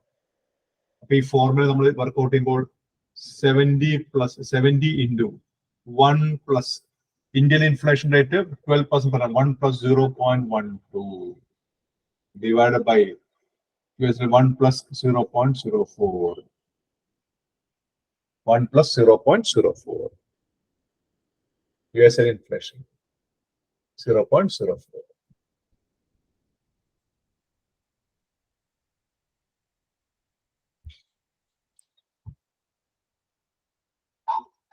ഇനി നോക്കി ഈ ഫോർമുലയില് നമ്മുടെ ഇൻട്രസ്റ്റ് റേറ്റ് പാരിറ്റി തിയറിയിൽ യൂസ് ചെയ്ത അതേ കൺസെപ്റ്റ് നമുക്ക് യൂസ് ചെയ്യാം എളുപ്പത്തിന് വേണ്ടിയിട്ട്. LHC ഏത് കറൻസിയാണോ അതിന്റെ ഇൻഫ്ലേഷൻ ആണ് ഡിനോമിനേറ്റർ. LHC ഏത് കറൻസിയാണോ അതിന്റെ ഇൻഫ്ലേഷൻ ആയിരിക്കും ഡിനോമിനേറ്റർ. RHC ഏത് കറൻസിയാണോ അതിന്റെ ഇൻഫ്ലേഷൻ ആയിരിക്കും ന്യൂമറേറ്റർ. ഇത് എളുപ്പത്തിന് വേണ്ടി ഇത് എഴുതിച്ചു. അപ്പൊ ഫോർമുല ഒന്നും തെറ്റുവരില്ല. അപ്പൊ ഈ ഫോർമുല എഴുതാതെ തന്നെ നമുക്ക് ഇങ്ങനെ ഡയറക്റ്റ് ഇതിലേക്ക് കിടക്കാം. ഇത് ഓർത്ത് വെച്ചാൽ മതി. LHC ഏത് കറൻസിയാണോ അതിന്റെ ഇൻഫ്ലേഷൻ ആയിരിക്കും ഡിനോമിനേറ്റർ. ശരിയല്ലേ? $1 ഇൻഫ്ലേഷൻ.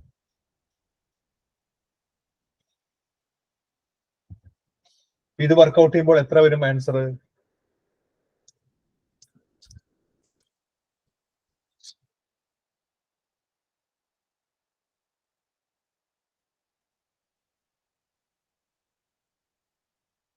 വർക്ക്ഔട്ട് ചെയ്യുന്നത് 1.12 divided by 1.04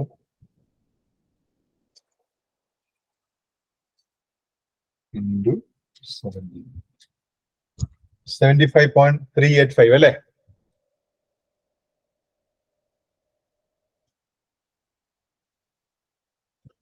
$75.385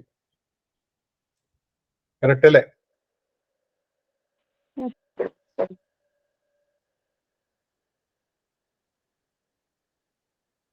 $75.385.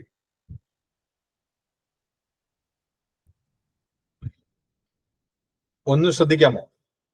ഇവിടെ എഴുതി വെച്ചിരിക്കുന്നുണ്ടോ? ഇപ്പൊ $1 ഇന്ന് ഈ കാൽക്കുലേറ്ററിന് $1 ആണ് അമേരിക്കയില്, ഇന്ത്യയിൽ അത് 70 rupees ആണ്. പക്ഷെ ഒരു വർഷം കഴിയുമ്പോൾ അമേരിക്കയില് 4% ഇൻഫ്ലേഷൻ ആണ് ഇത്. അമേരിക്ക ഈ കാൽക്കുലേറ്റ് $1.04 വരും. അപ്പൊ ഇന്ത്യയിൽ എത്ര 12% ഇൻഫ്ലേഷൻ കൂടി 78.4 വരും. അതായത് അപ്പൊ എന്താണ് $1.04 is equal to rupees 78.4. This is the position after 1 year. This is the position now. This is the position after 1 year. ഒരു വർഷം കഴിയുമ്പോൾ പൊസിഷൻ ഇതാണ്. അപ്പൊ ഒരു വർഷം കഴിയുമ്പോൾ ഈ കാൽക്കുലേറ്റർ 1.04 ആവും USA-ല്, ഇന്ത്യയിൽ അത് 78.4 ആവും. അത് റെപ്രസെന്റ് ചെയ്യുന്ന എന്താണ്? അപ്പൊ ഈ 78.4 ഡിവൈഡ് ബൈ 1.04 എന്ന് എടുത്തേ.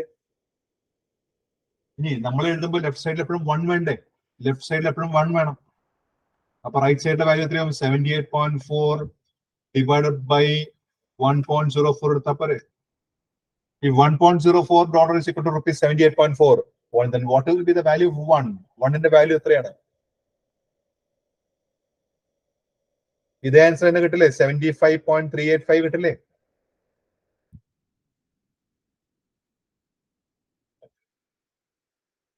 $75.385 കിട്ടില്ലേ?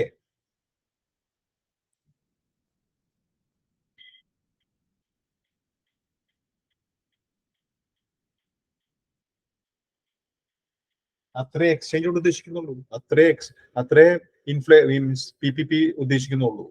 പർച്ചേസിംഗ് പവർ പാരിറ്റി അത്രേ ഉദ്ദേശിക്കുന്നുള്ളൂ.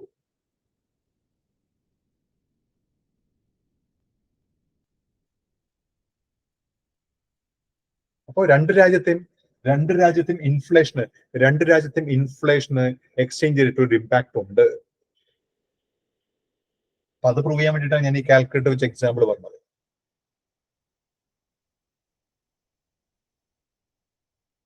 അപ്പോ ഇന്നിപ്പോ $1 ₹70 ആണെങ്കിൽ നാളെ ഇതേ കാൽക്കുലേറ്റർ ഒരു വർഷം കഴിഞ്ഞ് മേടിക്കാൻ $1.04 വരും USA-ല്. ഇന്ത്യയിൽ 78.4 വരും. അതെന്തോടെ രണ്ട് രാജ്യത്തെയും inflation has affected exchange rate. 1.04 അപ്പൊ ഒരു വർഷം കഴിയുമ്പോൾ $1.04 78.4. അങ്ങനെ നമ്മൾ എക്സ്ചേഞ്ച് റേറ്റ് എഴുതുമ്പോൾ ലെഫ്റ്റ് സൈഡിൽ 1 അല്ലേ എഴുതുക. 1.04 is equal to 78.4. Then how much will be $1 worth? $1 will be worth 78.4 divided by 1.04.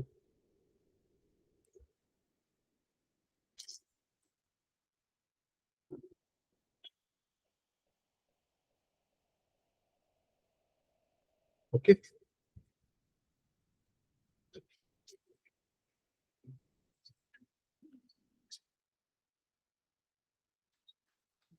ഇത് രണ്ട് ബേസിക് രണ്ട് തിയറിയാണ്. And using this theory, you can calculate. Expected spot rate. അതായത് future spot rate കാണാം.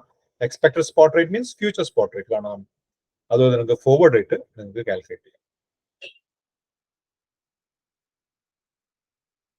മൂന്നാമതൊരു തിയറി എന്ന് വെച്ചാൽ അത് ഫോർവേഡ് റേറ്റ് കാണാനൊന്നുമില്ല.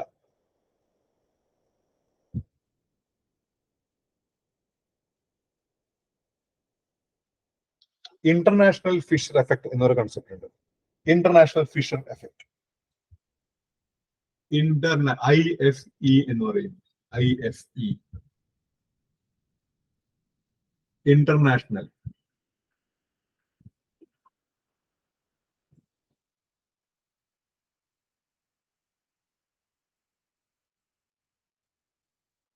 International Fisher effect.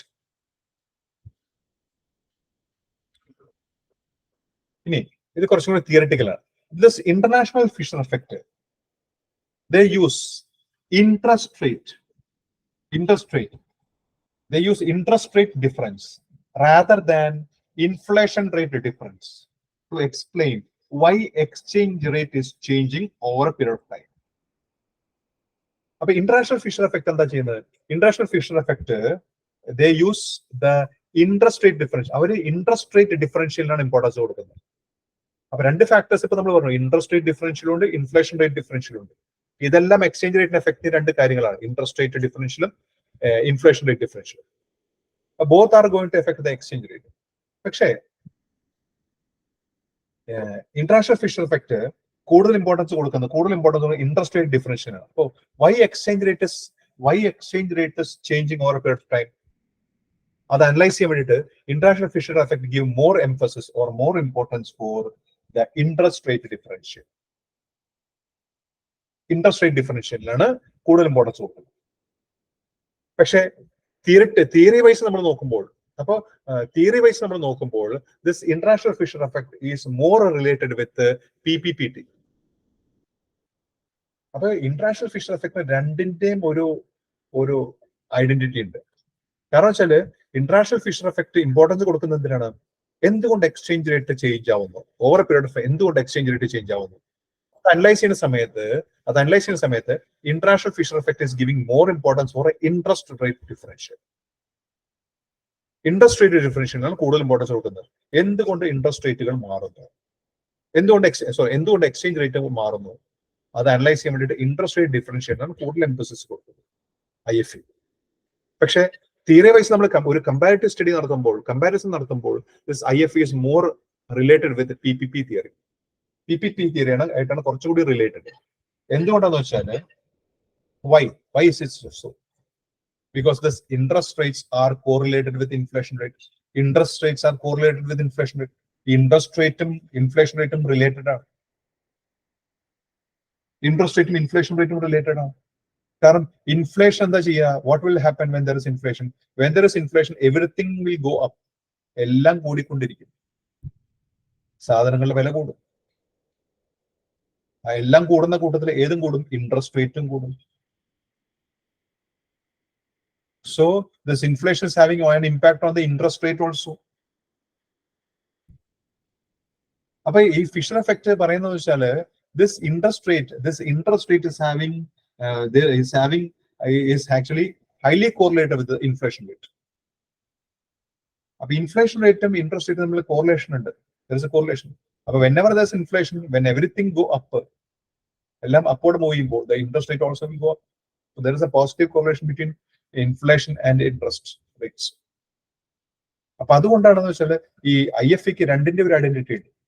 ഇമ്പോർട്ടൻസ് കൊടുക്കുന്ന ഇൻട്രസ്റ്റ് റേറ്റ് ഡിഫറൻഷ്യലിനാണെങ്കിലും theory is more related with PPP. Reason എന്താണ്? Inflation rates are having an impact on interest rate. ഇനി as per this international Fisher effect നമുക്ക് interest rate നമുക്ക് രണ്ടായിട്ട് എടുക്കാം. Nominal rate of interest, nominal rate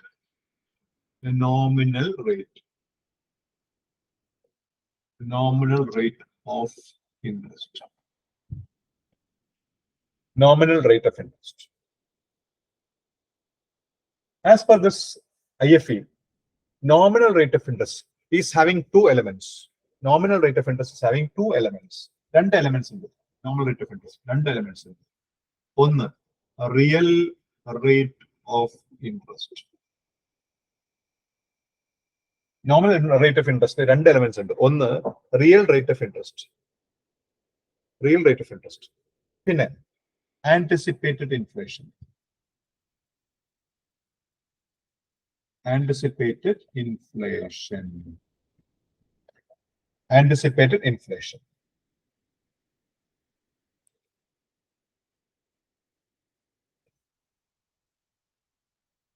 This real rate of interest and anticipated inflation will be having an impact on the nominal rate of interest.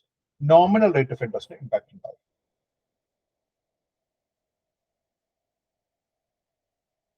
ഇനി ഈ real rate of interest എന്ന് പറയുമ്പോൾ എന്താണ്? Real rate of interest എന്ന് പറയുമ്പോൾ ശരിക്കും പറഞ്ഞാൽ ഇപ്പോ had there been no inflation at all, ഇൻഫ്ലേഷനെ ഇല്ലായിരുന്നെങ്കിൽ, had there been no inflation at all, the investor will get a real rate of interest. അപ്പൊ അതിനർത്ഥം എന്താണ്? ഈ ലോകത്ത് ഇൻഫ്ലേഷൻ ഇല്ലായിരുന്നെങ്കിൽ ഏത് ഇൻവെസ്റ്റർക്കും കിട്ടുന്ന റിട്ടേൺ ആണ് റിയൽ റേറ്റ് ഓഫ് ഇൻട്രസ്റ്റ്. അപ്പൊ investors of all country require same real rate of interest. കാരണം ഈ രാജ്യത്ത്, ഈ ലോകത്ത് ഇൻഫ്ലേഷൻ ഇല്ലായിരുന്നെങ്കിൽ എല്ലായിടത്തെയും ഇൻവെസ്റ്റേഴ്സ് എക്സ്പെക്ട് ചെയ്യുന്ന same real rate of interest ആയിരിക്കും, അല്ലെങ്കിൽ same real rate of return ആയിരിക്കും. എല്ലാ ഇൻവെസ്റ്റേഴ്സും all over the world will expect or will require same real rate of return. പക്ഷെ അതൊരിക്കലും സാധിക്കില്ല. കാരണം എന്ന് വെച്ചാൽ since inflation is different, then interest rate will change from country to country. അപ്പൊ അതുകൊണ്ട് ഒരിക്കലും ഇങ്ങനെ റിയൽ റേറ്റ് എല്ലാവരുടെയും സെയിം ആണെങ്കിലും the return you get, return you get, the expected return you get will change according to inflation. You will never get this real rate of return. Real rate of return return you are getting is nominal rate of return. Return you are getting is nominal rate of interest. Nominal rate of return. Normal rate ആണ് നിങ്ങൾക്ക് കിട്ടുന്ന return. കാരണം this normal return, every country there is inflation. അപ്പോൾ ആ inflation കൂടി adjust ചെയ്തിട്ടുള്ള return ആണ് nominal rate. So the return you get is basically nominal rate of return. Real rate ഒരിക്കലും നിങ്ങൾക്ക് കിട്ടില്ല. You will never get real rate of return. Return you are getting is nominal rate of return. നിങ്ങൾക്ക് കിട്ടുന്ന normal rate of return. അതുകൊണ്ടാണ് നിങ്ങൾ എപ്പോഴെങ്കിലും internet പഠിച്ചിട്ടുണ്ടാവും എന്നാണ് എന്റെ ഓർമ്മ. 1 plus nominal return, 1 plus nominal rate is equal to 1 plus real rate into 1 plus inflation rate.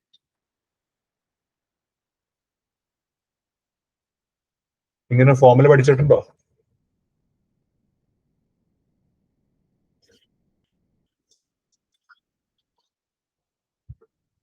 Have you studied this formula? ഉണ്ടെങ്കിലും ഉണ്ട്, ഇല്ലെങ്കില്ല.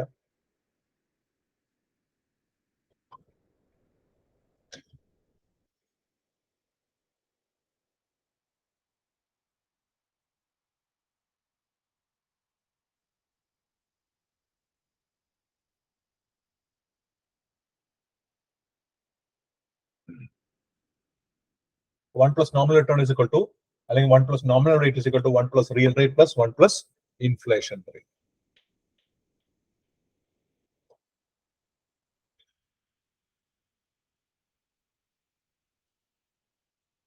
Now, അപ്പൊ ഇതാണ് നമ്മൾ ബേസിക്കലി ഇപ്പൊ നമുക്ക് രണ്ട് തിയറി നമ്മൾ യൂസ് ചെയ്യും four determining the future spot rate അല്ലെങ്കിൽ ഫോർവേഡ് ഡിറ്റർമിൻ ചെയ്യാൻ വേണ്ടി നമ്മൾ യൂസ് ചെയ്യുന്ന രണ്ട് തിയറി. ഒന്ന് നമ്മുടെ IRP തിയറി, പിന്നെ PPP തിയറി. ഈ രണ്ട് തിയറീസ് നമ്മൾ ഫോർവേഡ് റേറ്റ് അല്ലെങ്കിൽ ഫ്യൂച്ചർ സ്പോട്ട് റേറ്റ് കാൽക്കുലേറ്റ് ചെയ്യാൻ നമ്മൾ ഫോളോ ചെയ്യുന്ന രണ്ട് theory. International Fisher effect analysis ആണ്.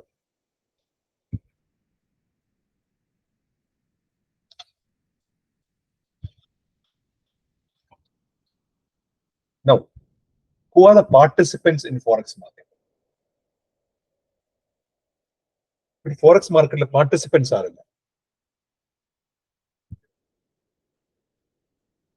participants in Forex market can be non-bank entities. First one is non-bank entities. Non-bank entities.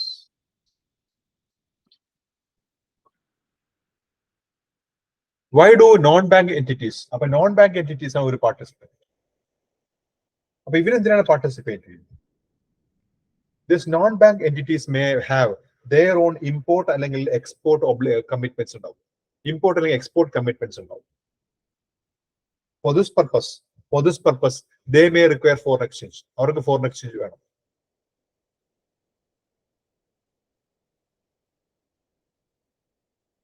അപ്പോൾ non-bank entities basically require a foreign exchange for the purpose of meeting their import obligation അല്ലെങ്കിൽ export commitments. For this purpose, they require foreign exchange. അതിന് foreign exchange വേണം. ഇത് കൂടാതെ these non-bank entities also may be aware of the risk involved in forex market. അവർക്ക് ഈ forex market റിസ്കിനെ പറ്റി അവർക്ക് അറിയാൻ പറ്റും. അപ്പൊ അങ്ങനെ വരുമ്പോൾ they want to mitigate or avoid such risk. ആ റിസ്ക് അവർക്ക് മിറ്റിഗേറ്റ് ചെയ്യണം അല്ലെങ്കിൽ റിസ്ക് അവോയ്ഡ് ചെയ്യണം. For the purpose of mitigating or avoiding the risk, for that purpose also they may participate in forex market for hedging their risk. Risk hedge ചെയ്യാൻ വേണ്ടി participate ചെയ്യും. അപ്പോൾ non-bank entities basically അവര് forex market participate ചെയ്യുന്ന എന്തിനു വേണ്ടിയിട്ടാണെന്ന് വെച്ചാൽ for meeting either their import obligation or export commitment or to hedge their risk. Hedge means remove uncertainty.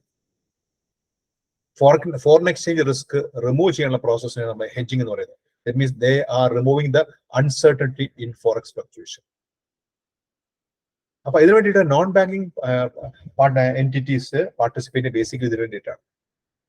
അപ്പൊ അവർ എക്സ്പോർട്ടേഴ്സോ ഇമ്പോർട്ടേഴ്സോ അല്ലെങ്കിൽ ഫോറിൻ കറൻസി കിട്ടുന്ന ആൾക്കാരൊക്കെ ആയിരിക്കും, കിട്ടുന്ന ആൾക്കാരെ അല്ലെങ്കിൽ കൊടുക്കേണ്ട ആൾക്കാരൊക്കെ ആയിരിക്കും. അപ്പൊ അങ്ങനെ വരുമ്പോൾ അവർക്ക് they may participate in forex market. Then bank. First one non-banking entities, the second one bank. Bank അല്ലെങ്കിൽ forex dealer they are major participant. Bank. Bank എന്തിനാ പാർട്ടിസിപ്പേറ്റ് ചെയ്യുന്നത്? ബാങ്കിന്റെ ക്ലയൻസിന് ഫോറക്സ് കമ്മിറ്റ്മെന്റ്സ് അല്ലെങ്കിൽ ഫോറക്സ് ഒബ്ലിഗേഷൻസ് ഒക്കെ ഉണ്ടാവും. അപ്പൊ ഈ ക്ലയൻസിനെ സാറ്റിസ്ഫൈ ചെയ്യാൻ വേണ്ടി they will have to exchange foreign currency. അവർക്ക് കറൻസി എക്സ്ചേഞ്ച് ചെയ്യേണ്ടി വരും. they will have to exchange currency to meet the requirement of their clients അല്ലെങ്കിൽ കസ്റ്റമേഴ്സ്. അപ്പൊ കസ്റ്റമർ റിക്വയർമെന്റ് അനുസരിച്ച് they will have to exchange currency. For that purpose they may participate in forex market. അവർ forex മാർക്കറ്റിൽ participate ചെയ്യും. Then speculators. Speculators are the third category.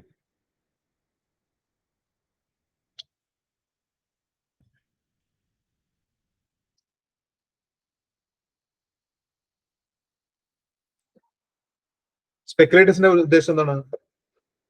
Speculators, they buy and sell foreign currency. Foreign currency എന്ന് പറയാൻ പറ്റും. They buy and sell currency. They buy and sell currency with an intention to earn profit from price fluctuation. ഈ price fluctuation exchange rate fluctuation. ഈ exchange rate fluctuation profit earn ചെയ്യാൻ വേണ്ടിയിട്ട് they may buy and sell currency. അപ്പോൾ speculators intention is to earn profit out of this foreign currency fluctuation. ഈ foreign exchange fluctuation profit earn ചെയ്യണം. For the purpose of earning this profit, they will buy or sell currency. Speculators. Then fourth category arbitragers. Arbitragers.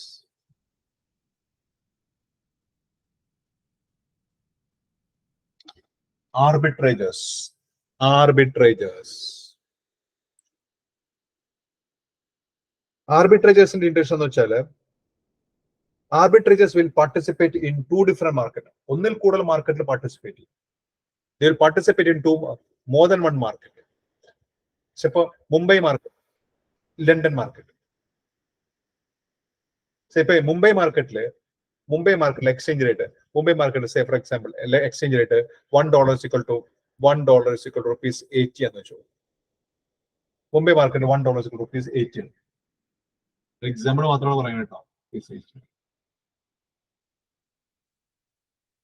just example. So another forex market is $1 is equal to rupees 81. ചെറിയ variation ഉണ്ടാവും. എല്ലാ forex മാർക്കറ്റിലും exchange rate same ആവണമെന്നില്ല. അപ്പോ ഒരു നോക്കിപ്പോ ഒരു ആർബിട്രേജർ നോക്കിപ്പോ എന്താണ് ഒരു മാർക്കറ്റിൽ $1 rupees 80, വേറെ മാർക്കറ്റിൽ $1 is equal to rupees 81. അപ്പൊ ആർബിട്രേജർ, what is the intention of arbitrager? Arbitrager will try to earn profit from price differential that is prevailing in two different markets. രണ്ട് ഡിഫറെന്റ് മാർക്കറ്റിൽ പ്രിവെയിൽ ചെയ്യുന്ന പ്രൈസ് ഡിഫറൻഷ്യൽ എക്സ്പ്ലോയിറ്റ് ചെയ്യണം. thereby earn profit. ഇതൊന്നും difference ഉണ്ടാവില്ല കേട്ടോ, വളരെ ചെറിയ variation ഉണ്ടാവുള്ളൂ. ഞാൻ പഠിക്കാൻ എളുപ്പത്തിന് ഇത്രയും വേരിയേഷൻ വെച്ചാൽ 100 വേരിയേഷൻ വെച്ചാൽ ഇതൊന്നും ഉണ്ടാവില്ല. അപ്പൊ intention of arbitrager is participate in to different market. ഒന്നിൽ കൂടുതൽ മാർക്കറ്റ് പുള്ളി പാർട്ടിസിപ്പേറ്റ് ചെയ്യും. thereby earn profit by simultaneously operating in two markets. രണ്ട് ഫോറക്സ് മാർക്കറ്റ് സൈമൾട്ടേനിയസ് ആയിട്ട് പുള്ളി ഓപ്പറേറ്റ് ചെയ്യും, എന്നിട്ട് പ്രോഫിറ്റ് earn ചെയ്യും. അപ്പൊ ഇങ്ങനെ രണ്ട് different market dollar rupee exchange rate കാണുമ്പോൾ ഉടനെ നമ്മൾ എന്ത് ചെയ്യും? ദിസ് മാർക്കറ്റ് വണ്ടി നമ്മൾ ഡോളർ മേടിക്കും. മാർക്കറ്റ് വന്ന് ഡോളർ മേടിച്ചാൽ മാർക്കറ്റ് ടൂർ കൊണ്ട് ആ ഡോളർ വെക്കും. മാർക്കറ്റ് ടൂർ പോയി ആ ഡോളർ വെക്കും. thereby earn profit. അപ്പൊ പ്രൈസ് ഡിഫറൻഷ്യൽ നോക്കിയിട്ട് ഒരു മാർക്കറ്റിൽ ബൈ പൊസിഷൻ എടുത്ത് അടുത്ത മാർക്കറ്റിൽ പോയി സെൽ പൊസിഷൻ എടുക്കും.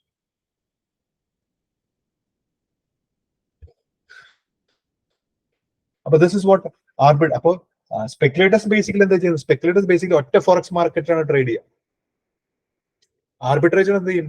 ആർബിട്രേജർ രണ്ട് ഡിഫറെന്റ് മാർക്കറ്റാണ് നോക്കുക. രണ്ട് ഡിഫറെന്റ് മാർക്കറ്റില് പ്രൈസ് ഫ്ലക്ച്വേഷൻ യൂസ് ചെയ്യും.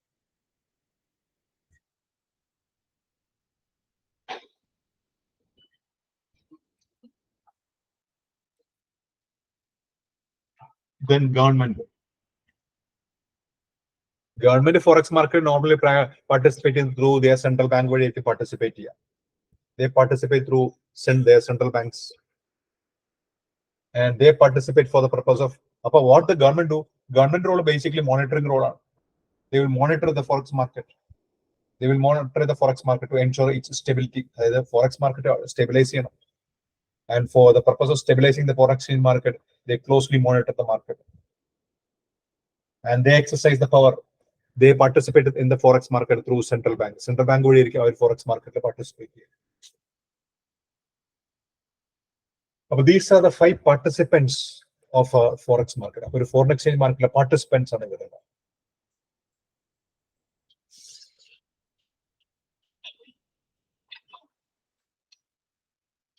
Next.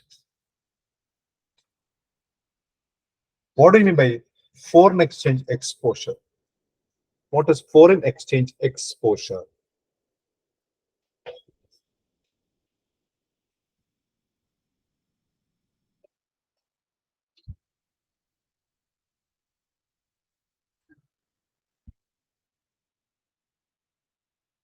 What is foreign exchange exposure?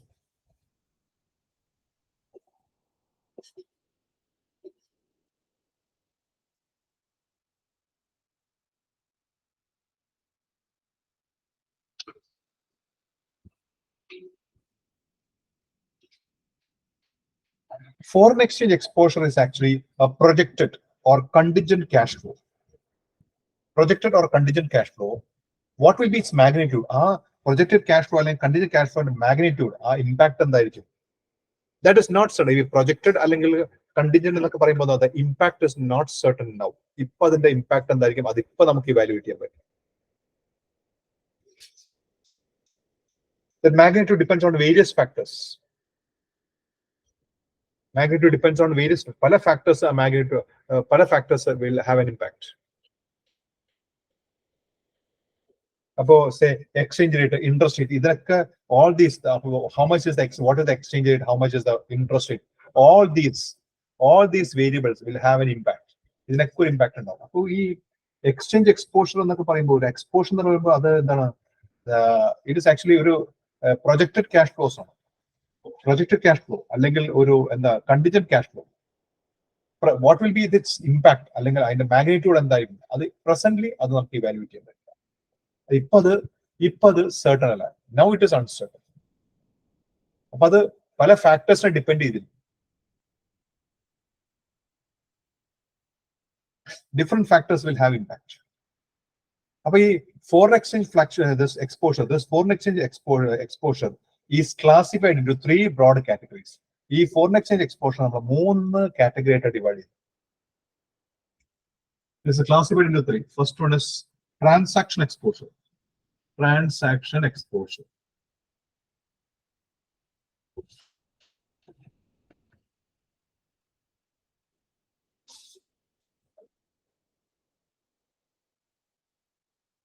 Transaction exposure.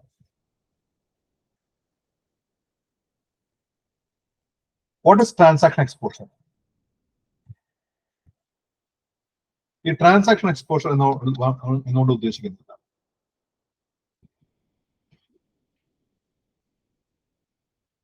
this basically measures the effect of exchange rate change.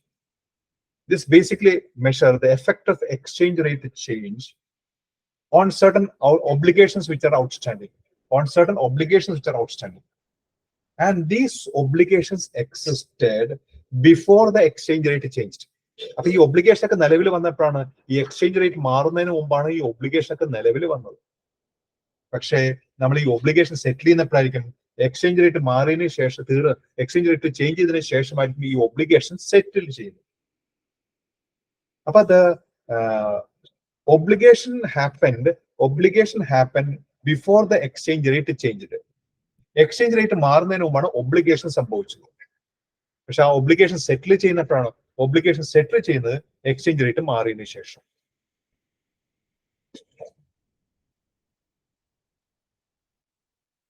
this is transaction exposure basically deal with the cash flow. Basically deal with cash flow that resulted from existing contractual obligation. Existing contractual obligation. That's cash flow.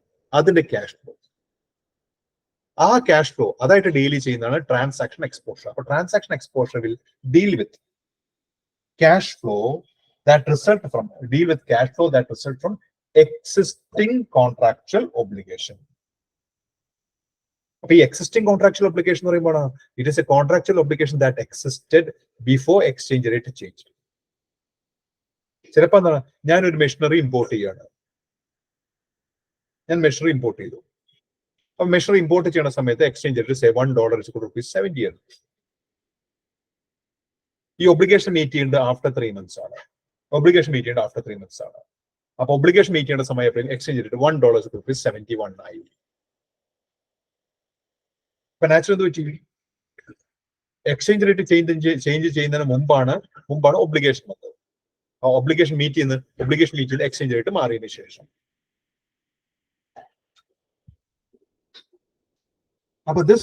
അപ്പോ transaction exposure actually measure the effect of such exchange rate change.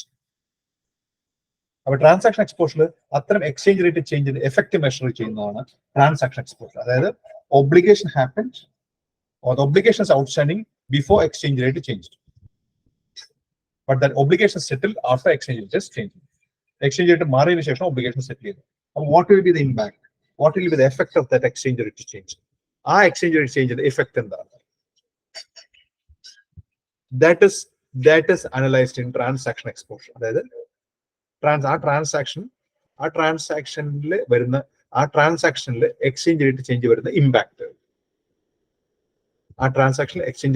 Impact, അപ്പൊ that is transaction exposure. അപ്പൊ transaction exposure കുറച്ചുകൂടി realistic ആണ്. It is more realistic. അത് പല രീതിയിലാകാം. ചിലപ്പോൾ company ഒരു budgeting നടത്തുന്നത്. കമ്പനി ബഡ്ജറ്റിംഗ് നടത്തുന്ന സമയത്ത് ചിലപ്പോൾ എന്താണ് ഒരു എക്സ്പോർട്ടിനെ ഉദ്ദേശിക്കും ബഡ്ജറ്റിംഗ് നടത്തിയത്. ആ ബഡ്ജറ്റിംഗ് നടത്തുന്ന സമയത്ത് കമ്പനി ബഡ്ജറ്റ് ചെയ്തിട്ടുണ്ടാവുക $1 നമുക്ക് കുറച്ച് ഒരു കാര്യം അമേരിക്കയിലേക്ക് നമുക്ക് എക്സ്പോർട്ട് ചെയ്യാം. US നമുക്ക് എക്സ്പോർട്ട് ചെയ്യാം. അപ്പൊ കമ്പനിയുടെ ടോപ്പ് ഒഫീഷ്യല് ചിലപ്പോ എക്സ്ചേഞ്ച് റേറ്റ് അന്ന് let us export to US.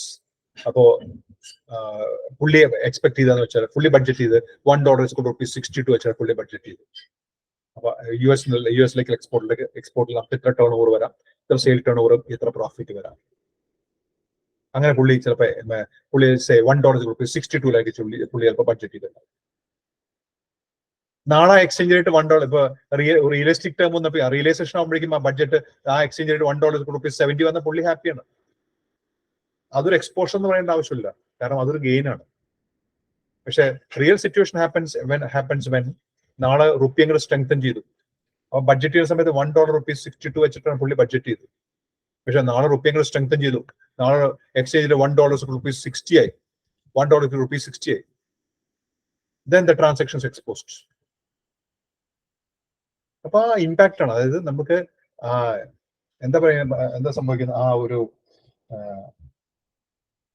ആ സെറ്റിൽമെന്റ് സമയമാകുമ്പോഴേക്കും ഒബ്ലിഗേഷൻ അല്ലെങ്കിൽ ആ കമ്മിറ്റ്മെന്റ് അല്ലെങ്കിൽ ആ ഇവാലുവേഷൻ നടത്തുന്ന സമയത്ത് ഒരു എക്സ്ചേഞ്ച് റേറ്റ്, ആ ഒബ്ലിഗേഷൻ അല്ലെങ്കിൽ കമ്മിറ്റ്മെന്റ് ഇവാലുവേഷന് ശേഷം സെറ്റിൽമെന്റ് സമയമാകുമ്പോഴേക്കും വേറെ exchange rate.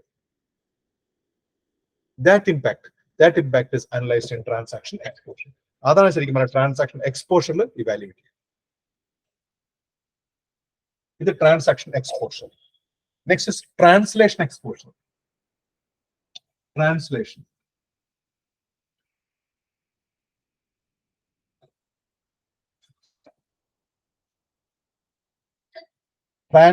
exposure. Translation exposure കുറച്ചുകൂടി ഒരു അക്കൗണ്ടിങ് എക്സ്പോഷർ എന്ന് നമ്മൾ വിചാരിച്ചാൽ മതി. It is basically an accounting exposure. ചിലപ്പോ നമുക്ക് പാരന്റ് കമ്പനി ചിലപ്പോൾ ഇന്ത്യയിലായിരിക്കും. ചിലപ്പോൾ ഇന്ത്യക്ക് പുറത്ത് വല്ല യൂണിറ്റോ സബ്സിഡറി എന്തെങ്കിലുമൊക്കെ കാണും. Or sometimes we may be required to prepare a consolidated financial statement. നമ്മളിവിടെ consolidated financial statement prepare ചെയ്യേണ്ടി വരും. അപ്പോൾ when you prepare a consolidated financial statement, what happens is those foreign currency assets and liabilities will have to be converted into currency of that parent company. Parent company കറൻസിയിലേക്ക് convert ചെയ്യേണ്ടി വരും. അപ്പൊ അങ്ങനെ convert ചെയ്യുമ്പോൾ there may be gain or loss on such translation. അപ്പൊ foreign currency parent company കറൻസിയിലേക്ക് convert ചെയ്യുമ്പോൾ there may be gain or loss on account of such conversion.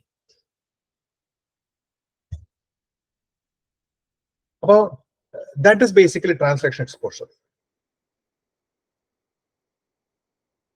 Transaction exposure basically accounting exposure. Rather, say a consolidated financial statement prepare in some or single reporting should be done in a single currency.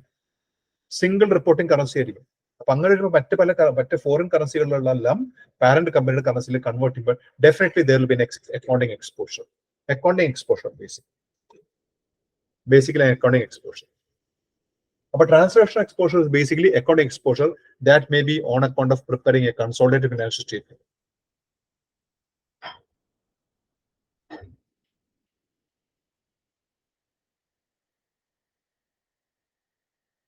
Then third is economic exposure.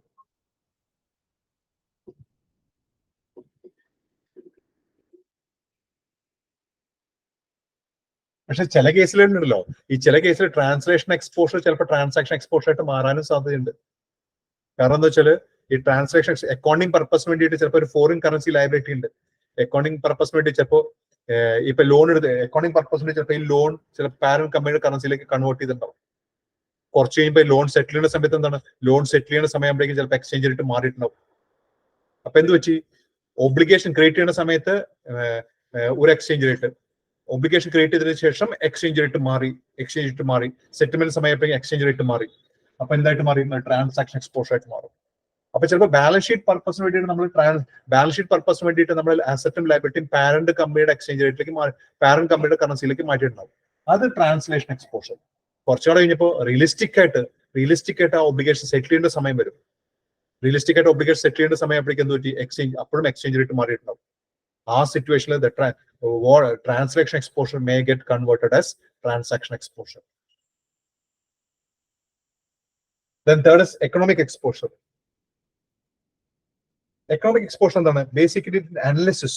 This basically analysis to which or to the extent to which economic value of company can decline due to change in exchange rate.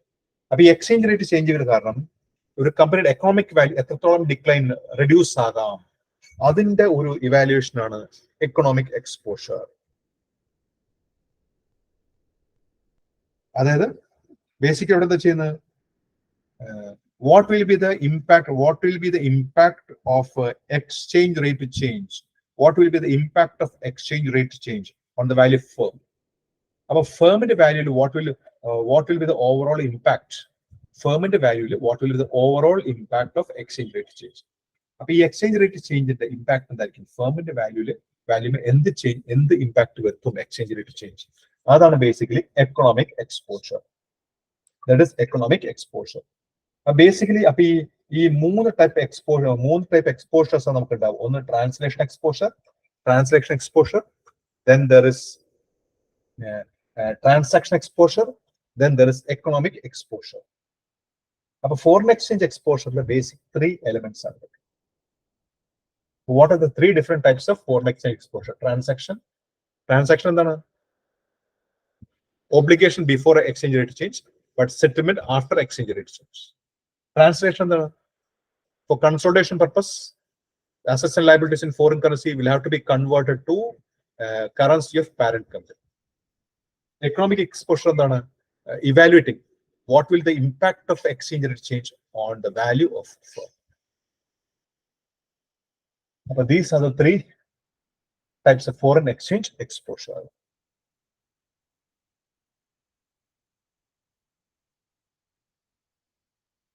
Next is hedging currency risk. Hedging currency risk. Hedging currency risk. But what is hedging? Hedging എന്താണ്? Hedging means removing uncertainty. Hedging means removing uncertainty. ആ കറൻസിയിലെ uncertainty remove ചെയ്യുന്ന പ്രോസസ്സിനെ നമ്മൾ hedging എന്ന് പറയും. That is what is called hedging. So say for example, everyone is maybe prone to risk, exchange risk. ഇപ്പൊ ഞാനൊരു എക്സ്പോർട്ടറാണ്, ഞാൻ ഇന്ന് എക്സ്പോർട്ട് ചെയ്യണം. എക്സ്പോർട്ട് ചെയ്യുന്ന US-ലേക്ക് എക്സ്പോർട്ട് ചെയ്യുന്നത്. ഇന്ന് എക്സ്ചേഞ്ച് റേറ്റ് $1.70 ആണ്. $1.70 ആണ് ഇന്നത്തെ എക്സ്ചേഞ്ച് റേറ്റ്. ഞാൻ എക്സ്പോർട്ടറാണ്, ഞാൻ എക്സ്പോർട്ടർ. I'm an exporter. അപ്പൊ നാളെ exchange rate $1 is equal to ₹71 ആയാൽ എനിക്ക് കുഴപ്പമില്ല. I M not bothered. കാരണം വെച്ചാല് I will get more realisation in rupee. പക്ഷെ എന്റെ റിസ്ക് എന്താ വെച്ചാൽ നാളെ എങ്ങാനും വല്ല ഈ 70 എന്നുള്ളത് suppose it becomes $1 equals ₹69, that will have a negative impact on me. അതെന്റെ മേലെ നെഗറ്റീവ് ഇമ്പാക്ട് ഉണ്ട്. കാരണം എന്റെ റിയലൈസേഷൻ കുറയും. ഇനി അടുത്ത ഇഷ്യൂ എന്താണ്? Tomorrow what will be the exchange rate? That is totally unknown. അത് നമുക്ക് ഒരിക്കലും predict ചെയ്യാൻ പറ്റില്ല. Always there is an element of risk. If I'm willing to take risk, എനിക്ക് വെയിറ്റ് ചെയ്യാം. നാളെ 71 ആയാലും 69 ആയാലും എനിക്ക് കുഴപ്പമില്ല. 71 ആയാലും 69 ആയാലും കുഴപ്പമില്ല. ഞാൻ നാളത്തെ റേറ്റ് എന്താ വെച്ചാൽ അത് ഞാൻ ഫേസ് ചെയ്തോളാം. If that is my intention, there is no issue. പക്ഷേ there are certain person who want to avoid or mitigate the risk. അവർക്ക് ലാഭം വേണ്ട, നഷ്ടം വരാതിരുന്നാൽ മതി എന്ന് ചിന്തിക്കുന്ന ആൾക്കാരുണ്ട്. ഞങ്ങൾക്ക് ലാഭം വേണ്ട, നഷ്ടം വരാതിരുന്നാൽ മതി. ബേസിക്കലി ആ തിങ്കിങ് ആണ് hedging. I want to remove uncertainty. എനിക്ക് അൺസർട്ടനിറ്റി റിമൂവ് ചെയ്യണം. എനിക്ക് എക്സ്ചേഞ്ച് റേറ്റിൽ uncertainty I want to remove. I M not bothered about profit. I want to avoid my loss. എന്റെ ലോസ് അല്ലെങ്കിൽ റിസ്ക് എലിമെന്റ് എന്ന് പറയുമ്പോൾ എന്താണ്? ലോസ് ആണ്. I want to avoid my risk. എനിക്ക് റിസ്ക് അവോയ്ഡ് ചെയ്യണം. ലാഭം ഇല്ലെങ്കിൽ കുഴപ്പമില്ല, നഷ്ടം വരാതിരുന്നാൽ. അങ്ങനെ ചിന്തിക്കുന്ന ആൾക്കാരുണ്ട്. അവരാണ് ദേ ഗോ ഫോർ ഹെഡ്ജിങ്. അവരാണ് ഹെഡ്ജിങ്ങിലേക്ക് പോകുന്നത്. അപ്പൊ intention of hedging is to remove the uncertainty in exchange rate. Exchange റേറ്റിലെ അൺസർട്ടനിറ്റി റിമൂവ് ചെയ്യുക. അതാണ് ഹെഡ്ജിങ് കൊണ്ട് ഉദ്ദേശിക്കുന്നത്. And so for the purpose of hedging currency risk, you have different techniques. There are different techniques to avoid currency exchange risk. And these techniques can be broadly classified into two. These techniques are broad classified. We can classify that into two, broadly into two. The first one is internal technique.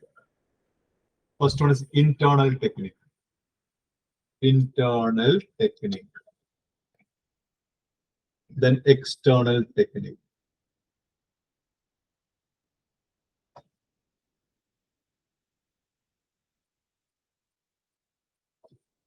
Internal technique, external technique. Internal technique എന്താണ്? Internal technique that is within us. നമ്മുടെ ഉള്ളിൽ തന്നെ നമ്മൾ making arrangement. That is internal technique. External technique means നമ്മൾ മാർക്കറ്റിലേക്ക് നമ്മൾ ഇറങ്ങും. External technique we enter into market. മാർക്കറ്റിലേക്ക് എൻട്രി. അപ്പൊ these techniques can be broadly classified into internal technique and external technique. These are techniques for a hedging. ഈ techniques we'll do tomorrow. നാളെ നമുക്ക് ചെയ്യാം. Tomorrow class will commence at 6:35. 6:35 നാളെ class comments ചെയ്യും. Today I just came only by 6:45.